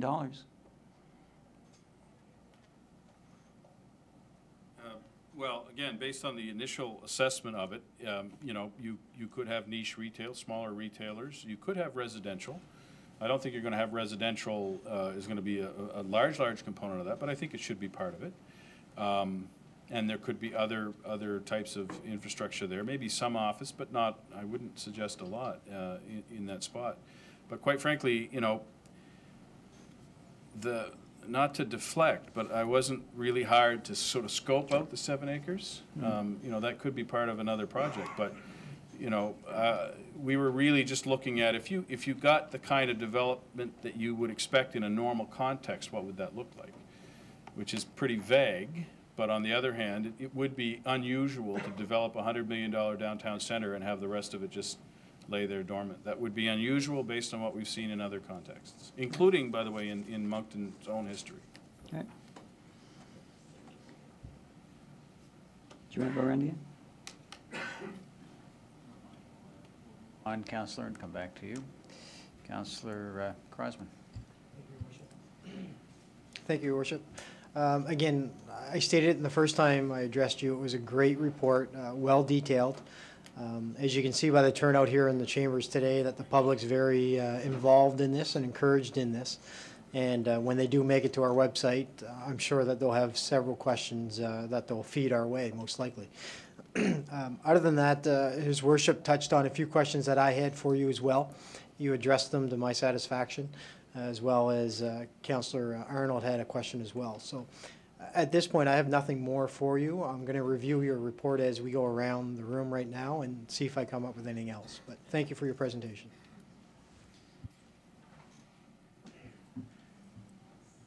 Monsieur le Maire, I'm not so sure that I have a question for you. I think you've done a great job at answering our concerns, and your reports are really top, so thank you. Councillor Hicks mentioned the 7 acres. I think it's important for us when we work on the RFP. I'm just learning in this, the RFQ, the RFPs, but I think it's important for us to have a vision as well for what the space will be outdoors, because I do have many citizens who speak about having activities outdoors. So whether it's a skating rink, rollerblading, whatever, public art as well. So I think it's very important to keep in mind that this, hopefully this will be a space that will be used 7 days a week by our citizens, and hopefully they'll be able to enjoy it 7 days a week. Merci. Thank you, Councillor. Councillor Boudreau. Yeah. Thank you, Mr. Mayor. Just a quick comment. We are in Moncton very blessed compared to a lot of cities in North America and in the world. And more specifically, when it comes to entertainment venues, we are lucky to have what we have now. We can accommodate smaller crowds very well, and I call the smaller entertainment venues of between 400 to 1,800 people. We have the Capitol Theater, world-class theater. We have the Théâtre Escouette. We now have the Wesleyan Church, which is extremely comfortable, acoustically perfect, It's a great place. I enjoy going there tremendously. We also have existing infrastructure for the very large entertainment venues, the Rolling Stones and so forth. We had the over 25,000 to 125,000.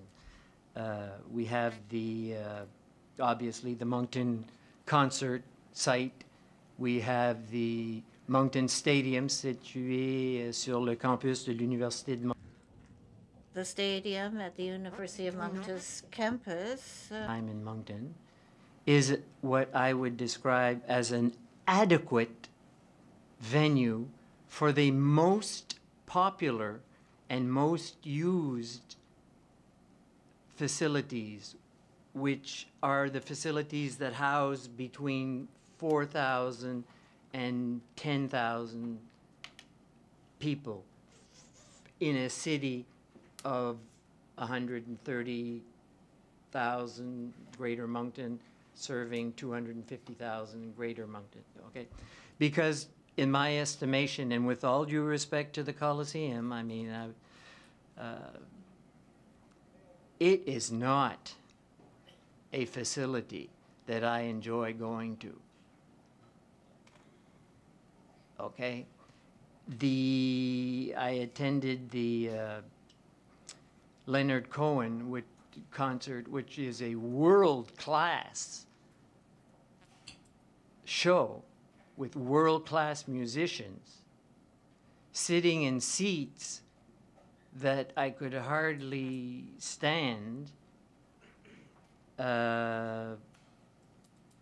with the only ventilation system being opening the doors in the back of me to the outside and letting the cold air flow down my neck, and with a lighting system that did not work during intermission. So people had to go down or whatever in the dark because they couldn't figure out how to turn on the lights, or the electrical system was kaput during that time.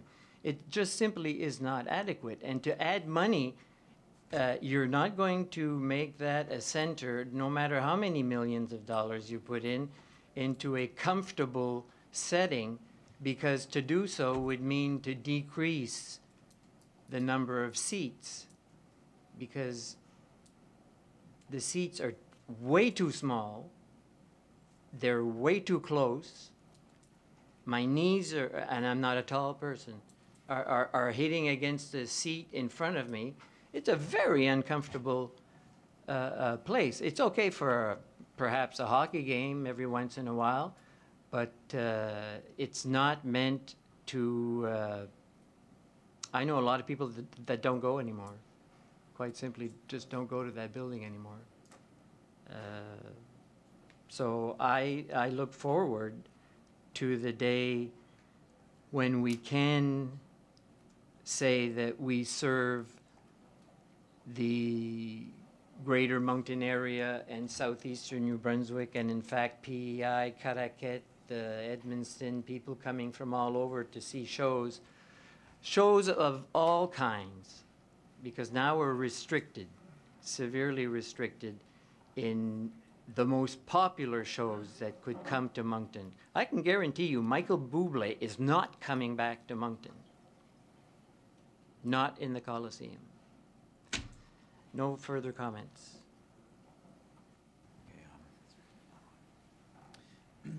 Thank you. Gentlemen, Monsieur Desjardins, j'ai une question pour... Mr. Desjardins, I have a question for you. In your report with respect to the benefits to the provincial and federal government, the income stream to them, and I'm just going to quote from your report that the construction of this would generate this. I'm only looking at the figures in relation to the federal and provincial governments. To the federal government, $10.7 million and $6.1 million to the province of New Brunswick. In addition to that, you indicated, if I understand your report correctly, that there would be income on an annual basis of nearly $250,000 to the federal government and about $200,000 to the provincial government. Have I got those figures correct?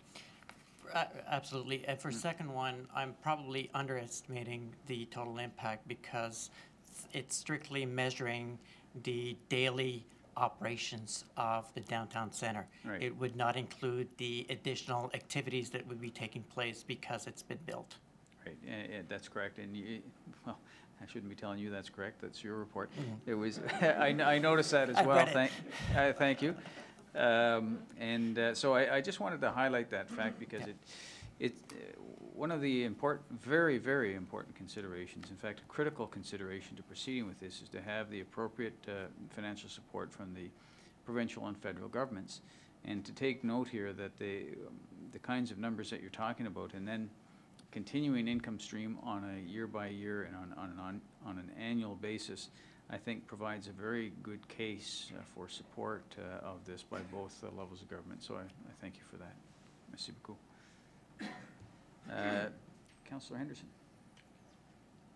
Thank you, Your Worship. I'm just simply going to say that I think, I was just thinking, in fact, my thought was along the lines that Councillor or Deputy Mayor Theriault had said. We need a clear vision of what we want to see as part of this complex. We don't want, as I said before, we've talked about this a number of times, but we've never actually described what we want to be part of this complex, and I think we got to be clear. Moving forward, I think we need to be very clear about that. And I think if we do that, we'll have a better understanding. We certainly, you know, we do want retail, do we want some residential, do we want some other types of businesses to be part of this? And I think that's probably what we should be looking at. I think when we come to that point, I think we need to fully engage our citizens. They should fully understand exactly what it is that we're proposing. They should fully understand what it is in terms of costs, what it is in terms of revenue, what benefits they are economically. They need to understand all those things. And I think that that's probably, going forward, that's going to be one of our biggest challenges.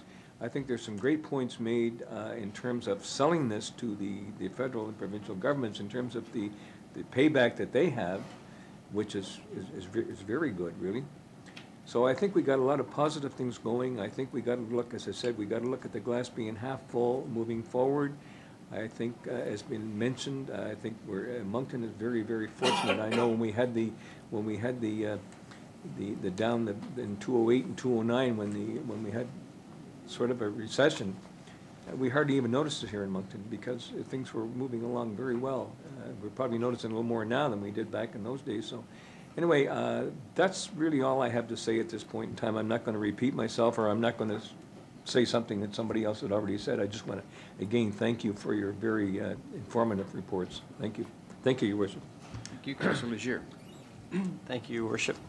I guess, again, you know, you've done a very thorough job in terms of just painting, you know, what the future can look like. I think there are some comments, you know, made as people ask questions and so on that, you know, you mentioned putting a center in your downtown will not hurt. But I think, you know, having a vision is, and we're hearing it around this table. One of the things, though, that that caught my eye was your comments on, and this is to Mr. Campbell, your comments on the John Labatt Center.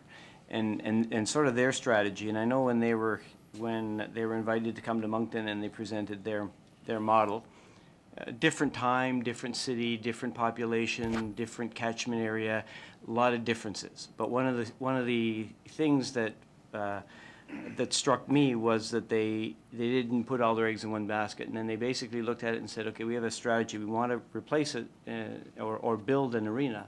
But they also took a look at foot traffic. They took a look at things that would generate activity there all the time. And you just mentioned, for example, that, and you know, obviously a lot of concern around the room here in terms of all the office space available and what's that going to do and how, you know, what the impact will be.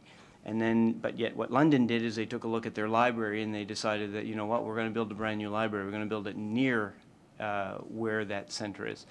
And certainly, you know, we currently lease space for our public library, and over 250,000 people went through the doors last year. So I guess ultimately, that's come up in our conversations in terms of, is this a catalyst that would not be office space traditionally as we know it today?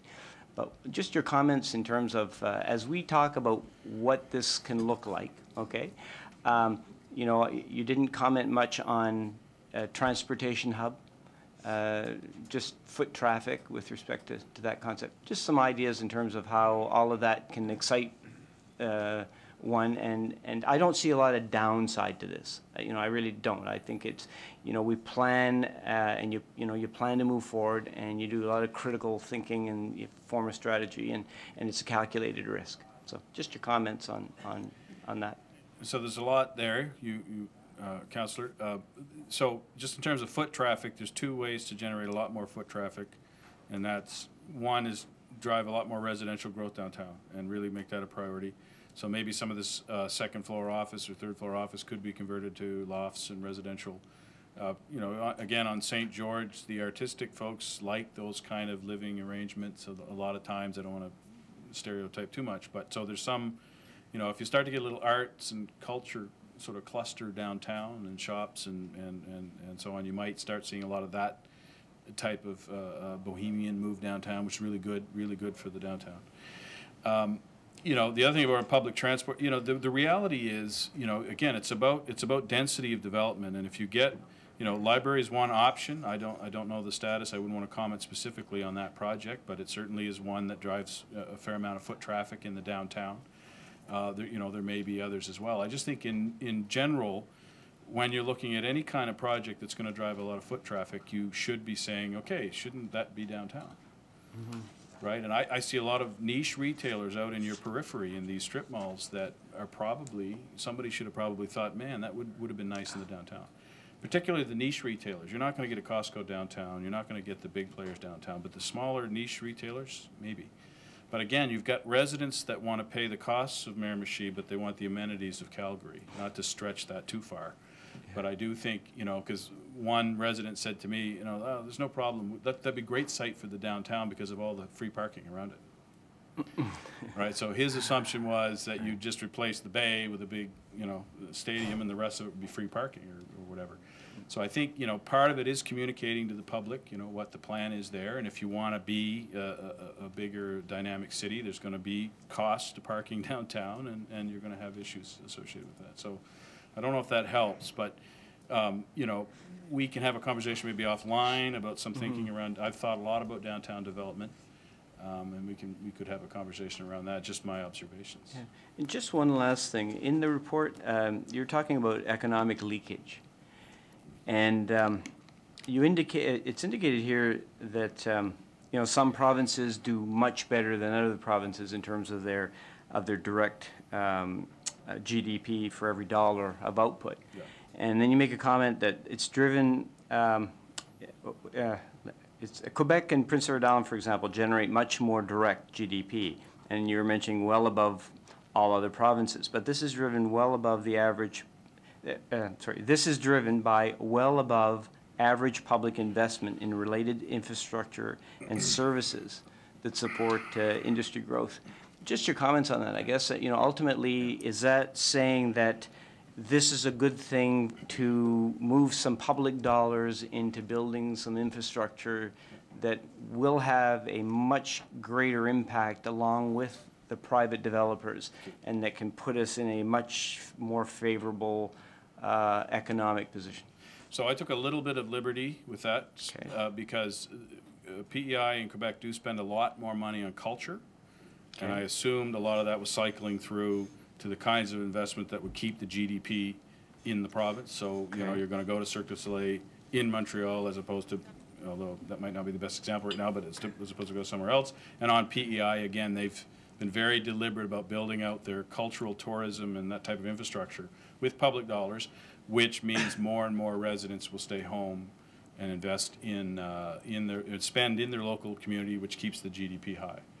So, but that could sort of be our strategy and what we're looking at doing. If we're talking about sports and entertainment, we focus a lot on the arts. We focus a lot on London's a good example of they use that facility in retrofitting the inside so that apparently you could have a venue of about 3,000 or 4,000 people within the confines of their large arena, which gives them the sense of being in a small theater, but gives them the flexibility of a lot of arts and so on. So it just, would that go along that same line? Yeah, I agree with that. Again, that's a personal observation. I thought The Beauty and the Beast was one of the best shows we've had in Moncton. It's just outstanding, but the venue was not right.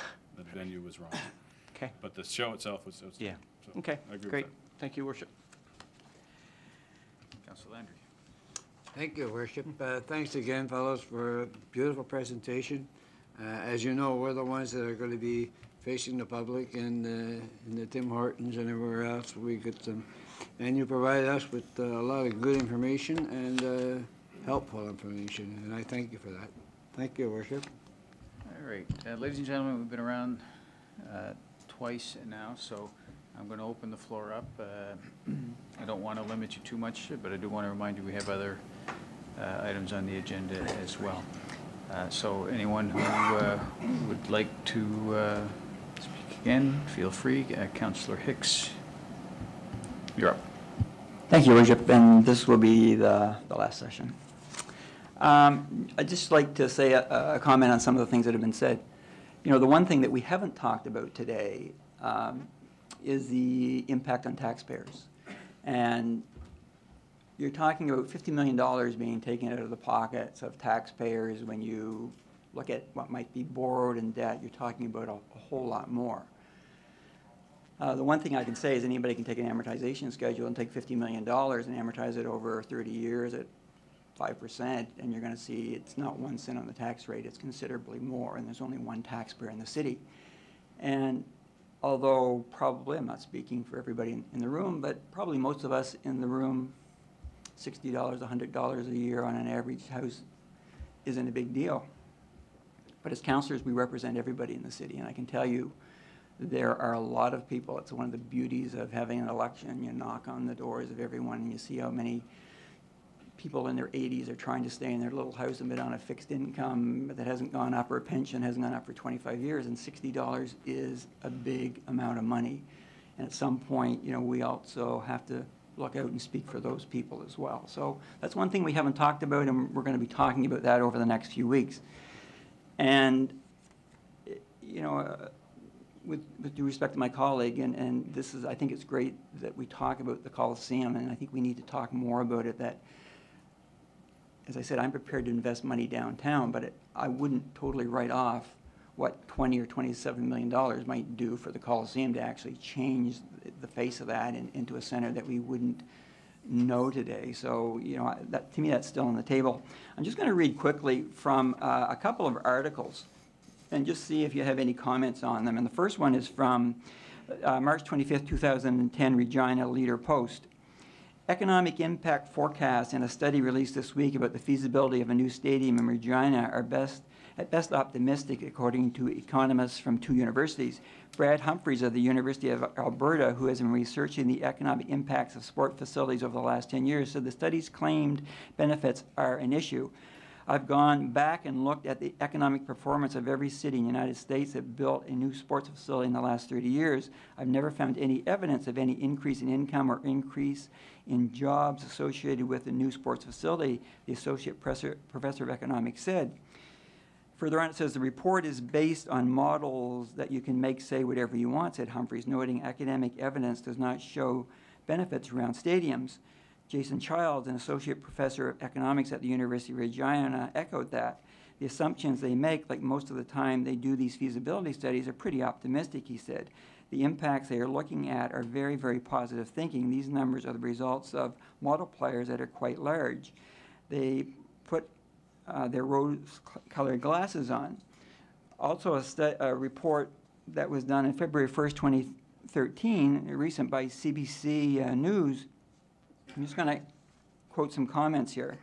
Most of the independent research can't find any economic impact associated with either new arenas, new stadiums, or new franchises or large events, said Victor Matheson, a professor of economics at the College of Holy Cross in Worcester, Massachusetts, who has been researching the economics of sports for more than a decade. So building a new arena doesn't seem to have any effect on the city's employment, per capita income, hotel occupancy rates, or taxable sales.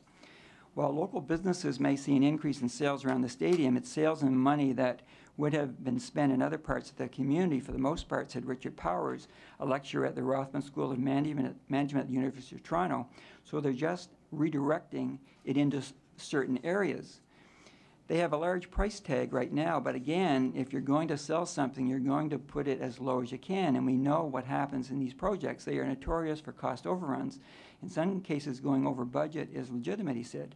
The projects take several years to build, and over that time, economic conditions, the cost of labor, the value can change, but either way, it's often the municipality left with the bill when the project goes over budget, Powers said. There's also the loss in taking money away from other projects that would also benefit the community. Where are you diverting cash from? What other infrastructure projects that could be benefiting the community are canceled or put on hold, Powers said. And I'm going to be doing some more research with our own budgets because somehow over the last capital budget, a lot of projects were taken out. And I was actually up to Sumner Avenue today when staff had said we're going to turn on the water on this beautiful park, that play park that we've got with water and new structures for the kids to play on, and an enclosement for picnics and things like that is beautiful. It cost the city about $500,000. And the gentleman came up to me that's kind of been following the project, and he said, you know, the budget was much higher than that, but staff had to take money out of their budgets, and we're not getting the full benefit of it. So I think we really have to look at, you know, by doing the center, are we losing any other advantages out there? And the final quote is, just because an arena or stadium isn't good for the city as a whole doesn't mean it's not great for the franchise owner, he said. And the franchise owner has a real incentive to try to lobby hard for that. And another reason could be that perceived economic boost, a flurry of ticket sales and a bump in spending near the arena comes long before the debt problems are apparent, said Mike Moffat, an associate professor at the Richard Ivey School of Business at the University of Western Ontario. It's a little bit fuzzy, he said. I think part of the problem is that big problems tend to come 15, 20, 25 years down the line, at which point the mayor and councillors have retired. But the benefits come up front. And that's why exactly I've been pushing that if we do this project, and I certainly am planning on voting for it if all the information is there that it's the best economic benefit to the city for the lowest tax dollars. But why I've been pushing with Downtown Moncton Inc. and the hoteliers is that you can't just be cheerleaders for 10 years. This is a 30-year project. And how would we as councillors, a mayor and councillor, like it if that 10 years ago, the mayor and the council of the day went and spent all this money, and then 10 years later, once the fanfare is done and it's an old project, we have to find $1 million of new financing. So I think it's so important that the people that we bring on with Moncton, or with Downtown Moncton and the hoteliers realize this is a 30-year project. So my question is, you know, there's a lot of information out there that seems to be saying, do your due diligence. This is kind of risky business. You know, would you agree? There seems to be a lot of evidence out there that this is risky business, that perhaps we should do a little bit more due diligence on it. I'll answer and then Mike can join in. I did look at, I read most of those articles, and it is true that there is there's a lot of academic researchers making those kind of comments, but I think nothing in Pierre's report or my analysis disagrees with the notion that you're diverting money. So maybe, and I think in the Sierra report, they actually estimate how much of it will be local versus regional spending.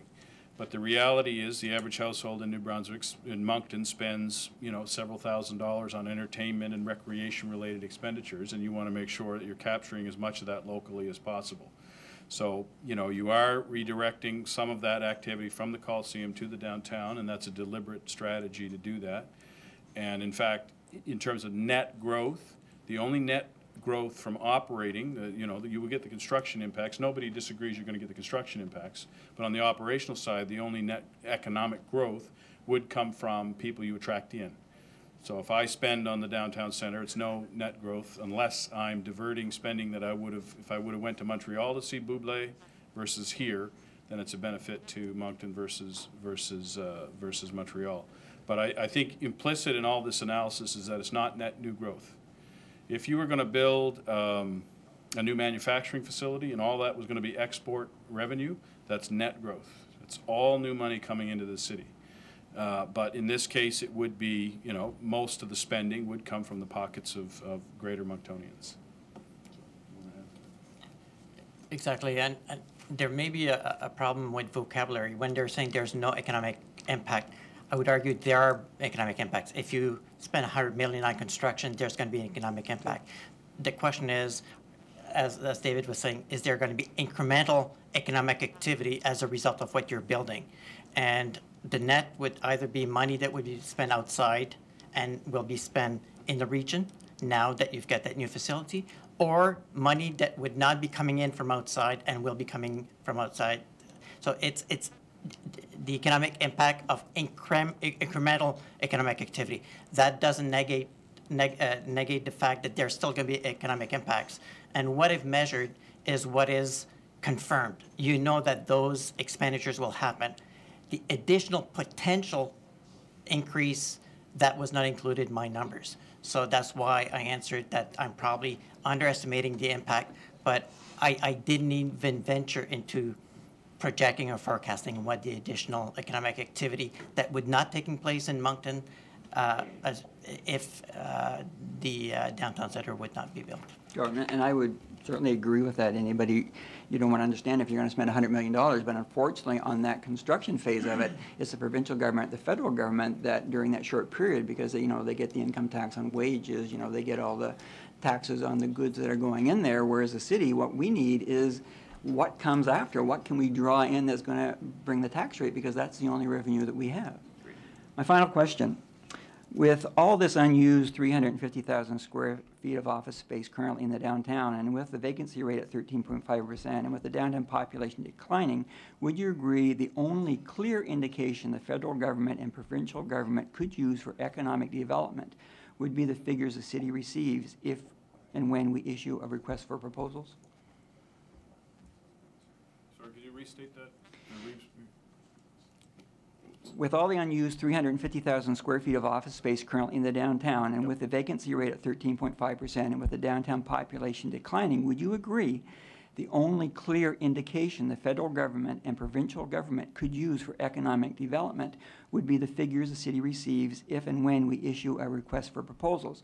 All I'm saying is that we're talking about hypothetical scenarios today. Yeah. When we do the request for proposals, we're hopefully going to get 3 requests that are going to show what's going to happen with those 7 acres exactly. So that's going to be really, to me, the only numbers that really matter. We can speculate about whatever we want, but until we get one of those 3 groups to give us something that's really interesting. Yeah, no, that's right. Initially, it's the firm number associated with the project. The rest of it is, unless it comes attached to the project as part of the development, you need to focus on the benefit from the cost of the development of the facility. But you pointed out a good point, though, and that is that the province's economic benefit is generated much greater up front. Sure. So they get an economic boost in the first 12 to 18 months that you don't.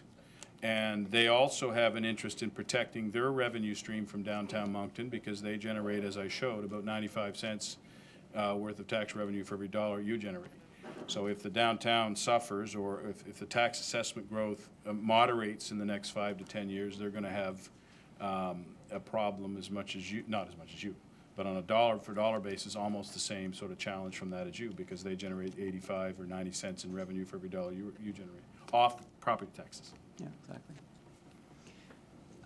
Thank you very much, gentlemen, for bearing with me, and thank you very much, Your Worship. And by the way, great work. Thank you. Gentlemen, just a follow-up question to the reports that Councillor Hicks referred to. Mr. Campbell, you commented that you had read some of them.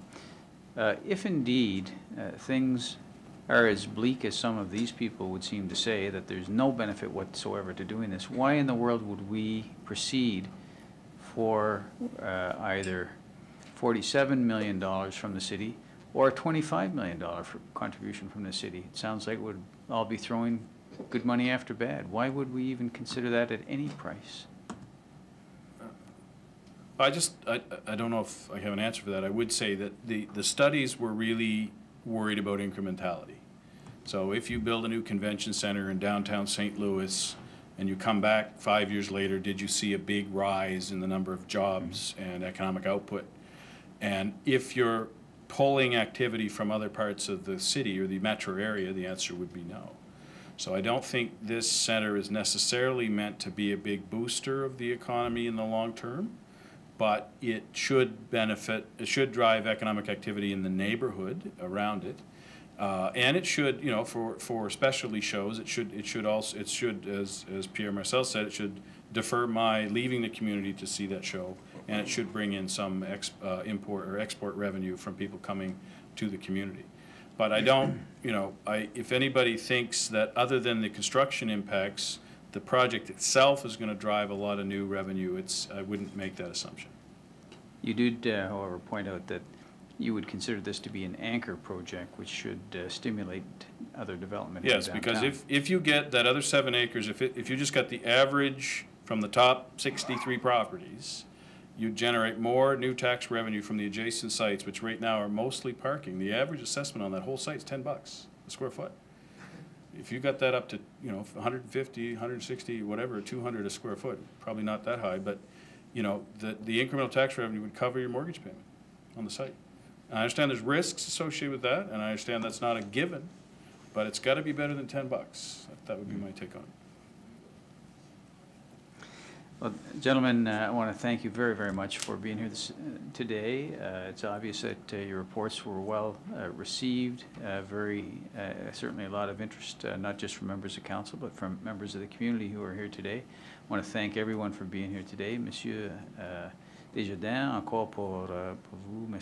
Thank you once again, Mr. Desjardins, for your report and for your presentation here today. It was very, very interesting. And it contained all sorts of very useful information for council. Your report was extremely interesting, and certainly, I think, provided a call to action for our downtown. So, gentlemen, I want to thank both of you for your excellent work. Thank you for that, and merci beaucoup encore. Thank you.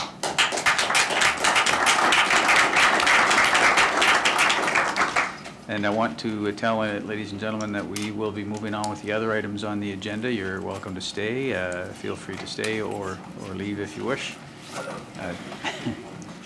And next up, Madam Clerk. Yes, Your Worship, the next item also relates to the downtown center, and this pertains to the public consultation and communication plan for the downtown center. And I would ask Mr. Paul Thompson, our Director of Corporate Communications, to lead us through this presentation.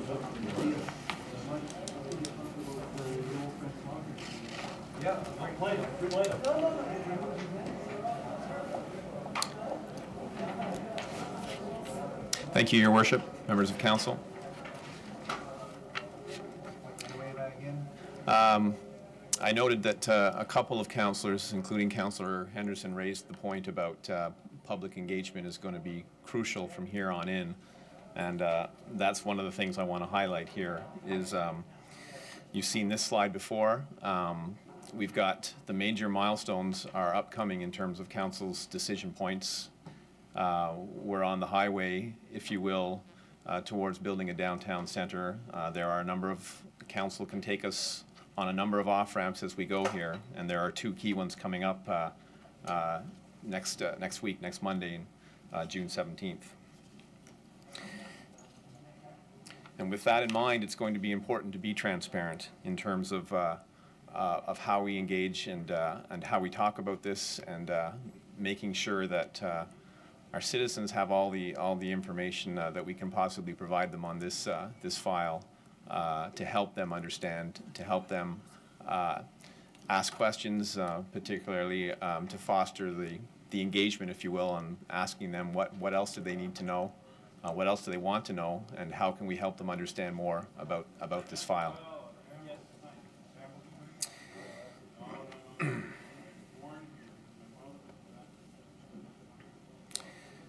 Le complexe proposé au centre. The proposed downtown center is a key priority of council. Everybody is aware of that. Now that you've received the report on the economic impact, all of the key information has been presented and is now public. Residents can find this information on the website.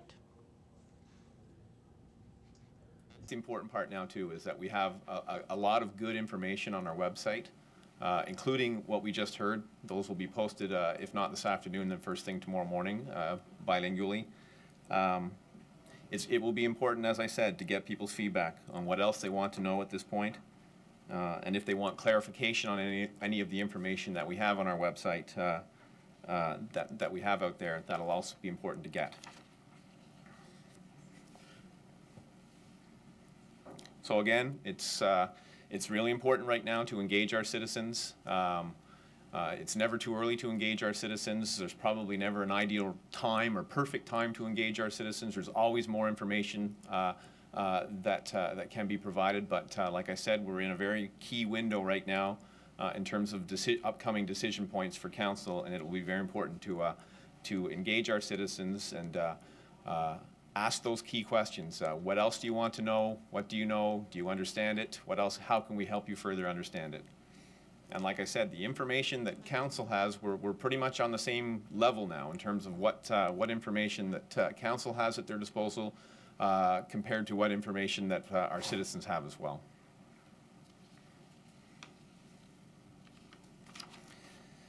And as you know, some of the key audiences that we need to focus on, number one is citizens of Moncton, and I would say taxpayers of Moncton specifically. Some of our economic organizations, Moncton business owners, businesses, and potential investors. As we talked about, it'll be very important to target investors and to highlight what we have in mind for that preferred site. But again, our focus is on engaging our public, engaging our citizens, our taxpayers, as much as we can, and starting that two-way conversation, or continuing that two-way conversation and highlighting that two-way conversation with our citizens. And again, if we were to talk about some of the key talking points, I've highlighted that. Their input is essential, and from here on in, we're going to continue to endeavor to be as transparent as possible with the information that we provide them. So what council has is what our citizens will have.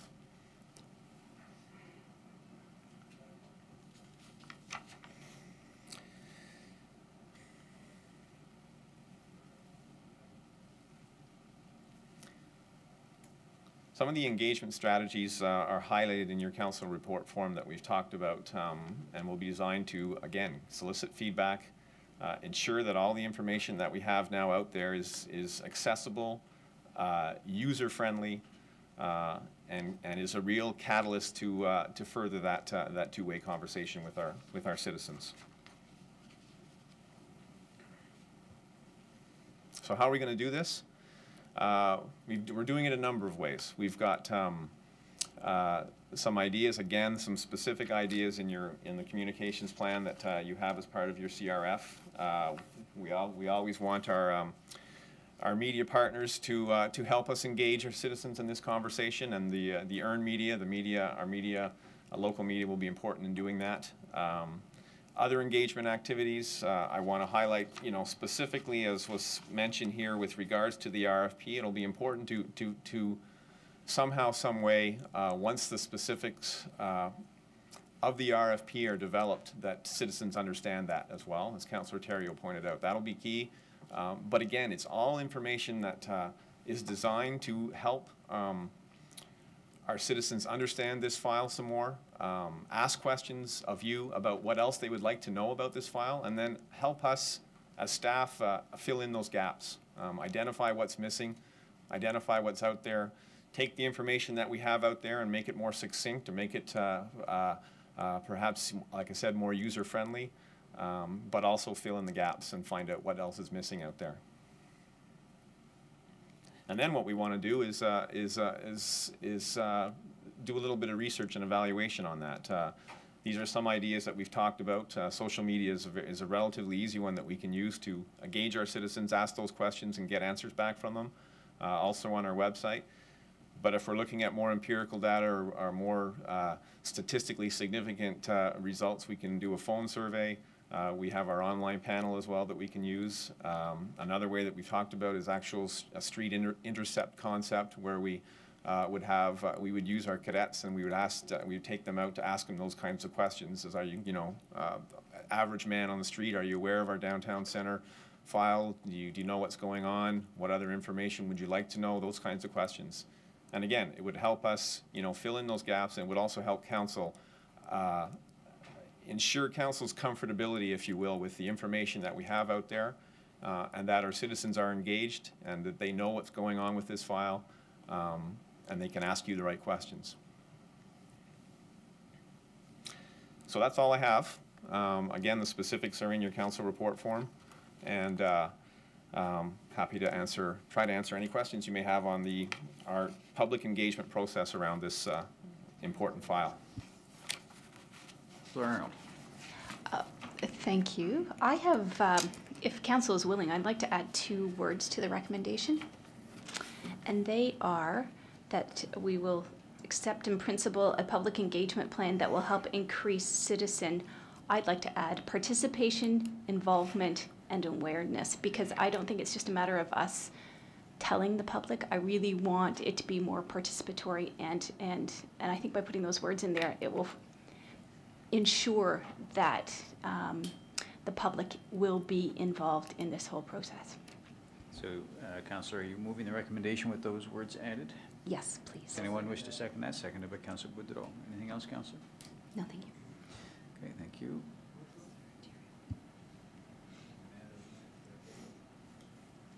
Merci, Monsieur le maire. Merci. Merci beaucoup, Paul, pour la présentation. Thank you, Your Worship. Thank you, Paul, for your presentation. What about our City of Moncton Facebook? Because there are a lot of citizens on Facebook, so it's easier for us to create the link, I think. Absolutely. The website will be the most important place that we put all the information. If you went to our website now and you go to the front page and you click on Downtown Center, you'll see what was presented today, those reports. You'll see a lot of background information, including presentations by our city manager and our mayor and others. That's kind of where we're putting it all. But in terms of Facebook, yes, we want to, and we have to drive traffic so that our citizens know that's where they want to go. That's the place to go for the detailed information. But where social media comes in is having that two-way conversation with our citizens about, here's all the information out there that we have on this file. It's what we know. You citizens are at the same level of, have access to the same information that council has on this file. What else do you want to know? What else? How can we make you understand it further? Where are some of the gaps? What are some of the other issues that you think we need to raise around this to make sure that they're, again, so that you're comfortable with the level of understanding amongst our citizens, and that's where social media can come in.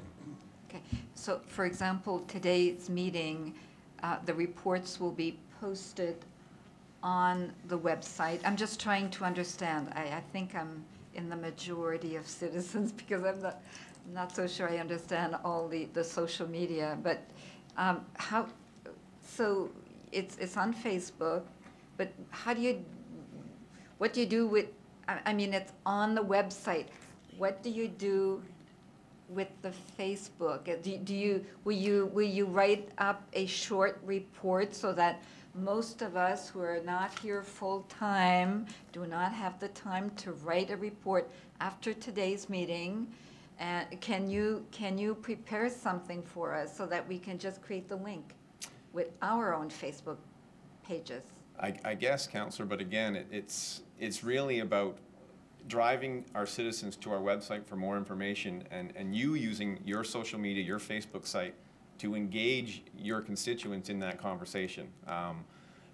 We can certainly give you the link to the website, and you can post saying, here's the link to all the information on our downtown center that we have to date, and drive people to that information. And you can ask those questions. What else do you want to know? I'm here to try to make sure that you have the information that you want. Those kinds of questions. And again, use it to engage the citizens in terms of having that two-way conversation with them.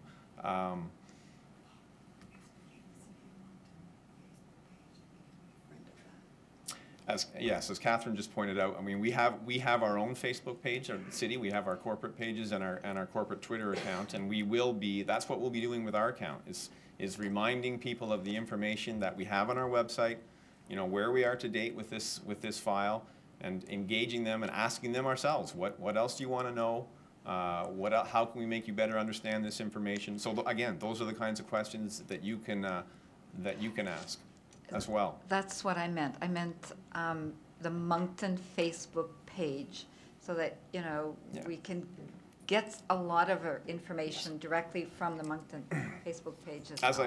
As I said, Councillor, we will be using our social media site, the corporate sites, strategically to try to have that conversation, but it's also, you know, it's also something that you can do as well. And if you need some information from us in terms of links and want to link to our website and other postings that we have on our Facebook page, absolutely. Okay. Merci beaucoup. Merci, Monsieur le maire.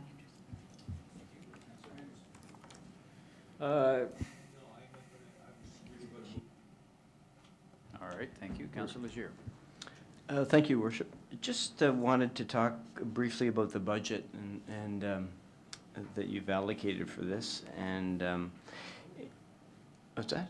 Oh, and just commenting about where it's coming from, and it's coming out of a contingency fund. So just can you just maybe elaborate in terms of what that normally is used for, and it's an estimate between $45,000 and $50,000. So is this are these monies going to be obviously they're going to be used for different initiatives. So my question would be how are the selection of firms and whatever you're going to do, how's that going to be handled throughout this? Number of questions there, sorry. Yeah, two things. It's going to come out of there's a professional services administrative budget for the downtown center, and this would be part of that budget if we're engaging professional service. And a lot of this stuff can happen. I mean, the surveys are really what's going to cost, and a lot of the other stuff is stuff that we can do, you know, at relatively minimal cost. It'll be that kind of research and evaluation component that it's going to cost, and that's where that money, John can probably elaborate on that, but that's where it's coming from, is a downtown kind of professional services administrative account that's been set up. What was your other question, Councillor? Well, in terms of if a survey is conducted, when it is conducted, how will the process be open to different firms in the city of Moncton who can do that type of work, and how's it? And I don't want to complicate your life. No, I'm just wondering how that's going to. As would be the case with any kind of phone survey that we would do on anything, is we would go out and get quotes and specify, scope out the work that we want, and take the lowest cost bidder based on the scope of work that we want done.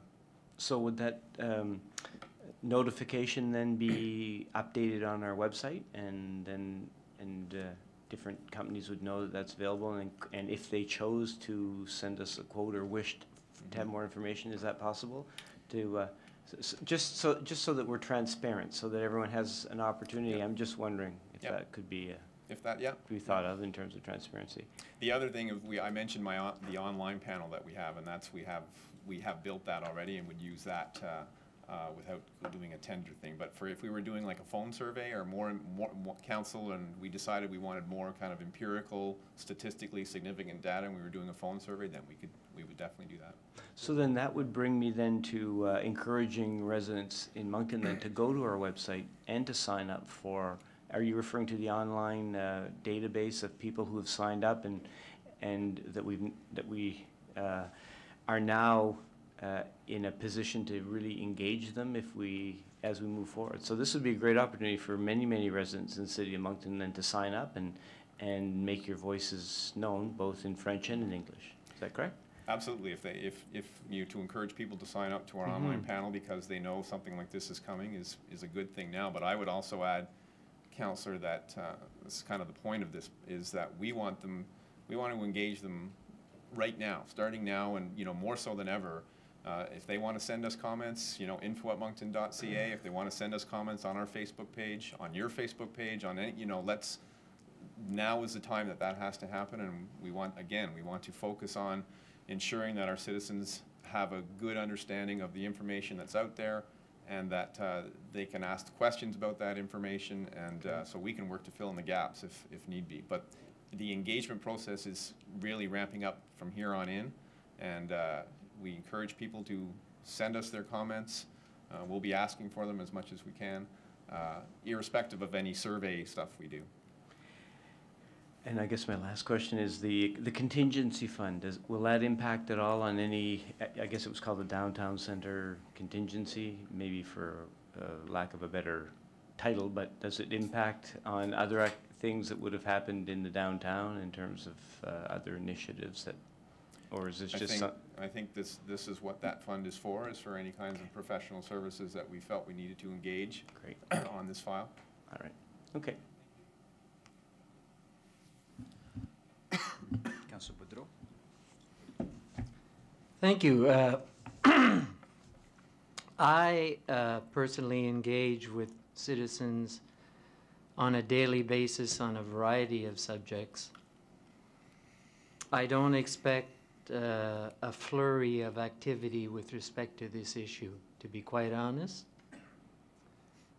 I find it very interesting, all this talk about transparency and openness of government and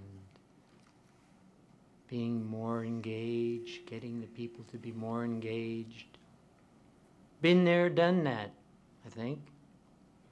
We opened up the committee meetings to the public after a flurry of demands about 5 years ago. We had a few people show up at a few meetings, and we haven't had anybody show up in the past 4 years to any of the meetings. I doubt. Of the committee meetings. Yeah. And, well, the bottom line is that when you really think about it, only 30% of the population of the Moncton of eligible voters bothered to go out and vote. So I'd be real keen on seeing over 30% of the people getting involved in this particular issue, but somehow I doubt it. Thank you. If I could, and yeah, I mean, Councillor, we all have our own opinions in terms of engaging, but it doesn't stop us from trying. I think as Director of Communications, I have an obligation to try my best to engage our citizens. And as the city manager pointed out, this is the largest project that, the city has ever undertaken. And he made the reference that, it's probably the biggest thing that's going to happen in this province over the next number of years as well. It's, we wouldn't be doing our jobs if we weren't trying to engage our citizens as much as possible and ensuring that they have a good level of understanding of this file. Thank you. Councilor Leger, did you have something else? Yeah, just a quick comment, and I think Councilor Boudreau is absolutely right with when you ask people to come to a meeting or to try to engage individuals, it's really difficult. However, I think in our last public session at Council, Councillor Arnold mentioned that on Saturdays we've begun to go to the market and we've begun to go to places where residents are. And I think in a lot of ways what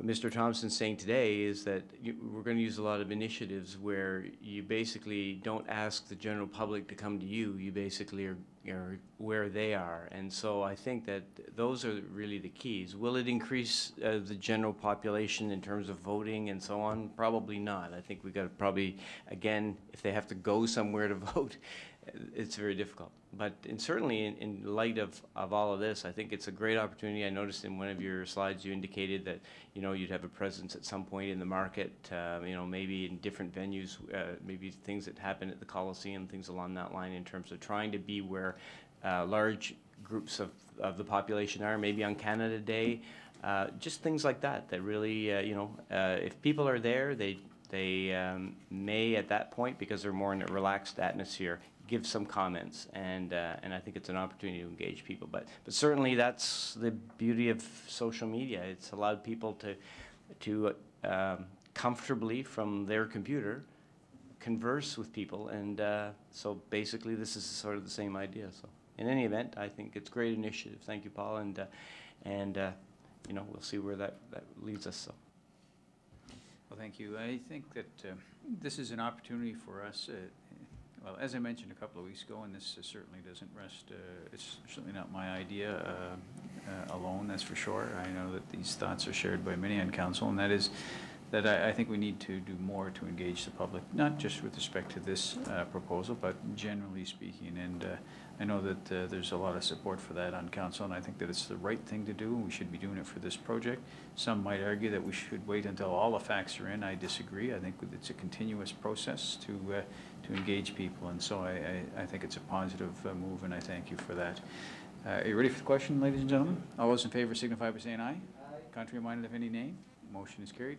Mr. Thompson, before you go, it's come to my attention that this is going to be your last council meeting. Yes, it will. Your last presentation Sad to before say. council. So for those of you who are not aware, Mr. Thompson is leaving us. He's moving on. I don't want to say greener pastures because I'm sure that's not the case, but going on to a great place, another opportunity for him. And Mr. Thompson, I want to wish you all the very, very best. You've been with the city now for I think about 8 years or so. You've served the city very, very well. We'll be sorry to see you go, but our loss will be PEI's again, and I'm sure that you'll be back again sometime. So all the best, and thank you for your service. Thank you very much, Your Worship. It's been a great 8 years. I've enjoyed working with all of you. I have a great deal of respect for council and their roles and the difficult job that you have. I learned that firsthand throughout my career here. I've also had the privilege in my job of being able to work with a lot of different staff. As a communications person, we get to probably deal with more cross-section of the organization than perhaps others would, and that's been a great experience. I want to thank Don and Catherine, the two bosses. I've had a lot of bosses here, but those are the two that I reported to. And I want to thank them for their guidance and advice. It was always sought after, and I thank them for helping me. So thank you. Thank you, Mr. Thompson.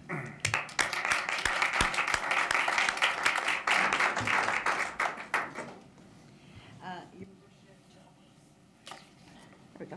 Your Worship, 1.3, which was the Petitcodiac Riverbank protection item, was removed from the agenda, so we'll just move quickly to 1.4, Babineau Boulevard. This is a crossing consent agreement. The recommendation is that the City of Moncton enter into a crossing consent agreement with Maritimes and Northeast Pipeline for the construction and maintenance of Babineau Boulevard, and that the Mayor and City Clerk be authorized to sign and affix the corporate seal of the City of Moncton thereto. Moved by Councillor Boudreau, seconded by Councillor Hicks. Questions? Councillor Henderson? Up and down, Your Worship, you don't pay attention to it. No, it's just a problem with his... I'm sorry, Councillor Henderson, but the other lights are there as well. Are you ready for the question? All those in favor signify by saying aye. Aye. Contrary minded, if any, nay. Motion is carried. Item 1.5 is a recommendation to award request for proposal, RFP 12123. This is document translation services we're referring to here. And the recommendation is that this tender, the recommendation of the evaluation committee, I should say, is that the RFP be awarded to the highest scoring proponent, being CLS Lexitech, for 1 year period at the fixed unit bid prices specified in their proposal, with an option to extend the agreement for up to 4 additional 12-month periods if it is deemed to be in the city's best interest to do so. Councillor Henderson, would you like to move this one? Mr. Boudreau? Councillor Boudreau? No, let somebody else do that. Okay. Councillor Arnold? Councillor Arnold, moved by Councillor Arnold, seconded by Councillor Legier. Are there any questions? All those in favor signify by saying aye. Aye. Contrary minded, if any, nay. Motion is carried. Motion to adjourn. Motion to adjourn. Councillor Boudreau, seconded by Councillor Crosman. All those in favor signify by saying aye. Contrary minded, if any, nay. Motion is carried. Thank you very much, ladies and gentlemen.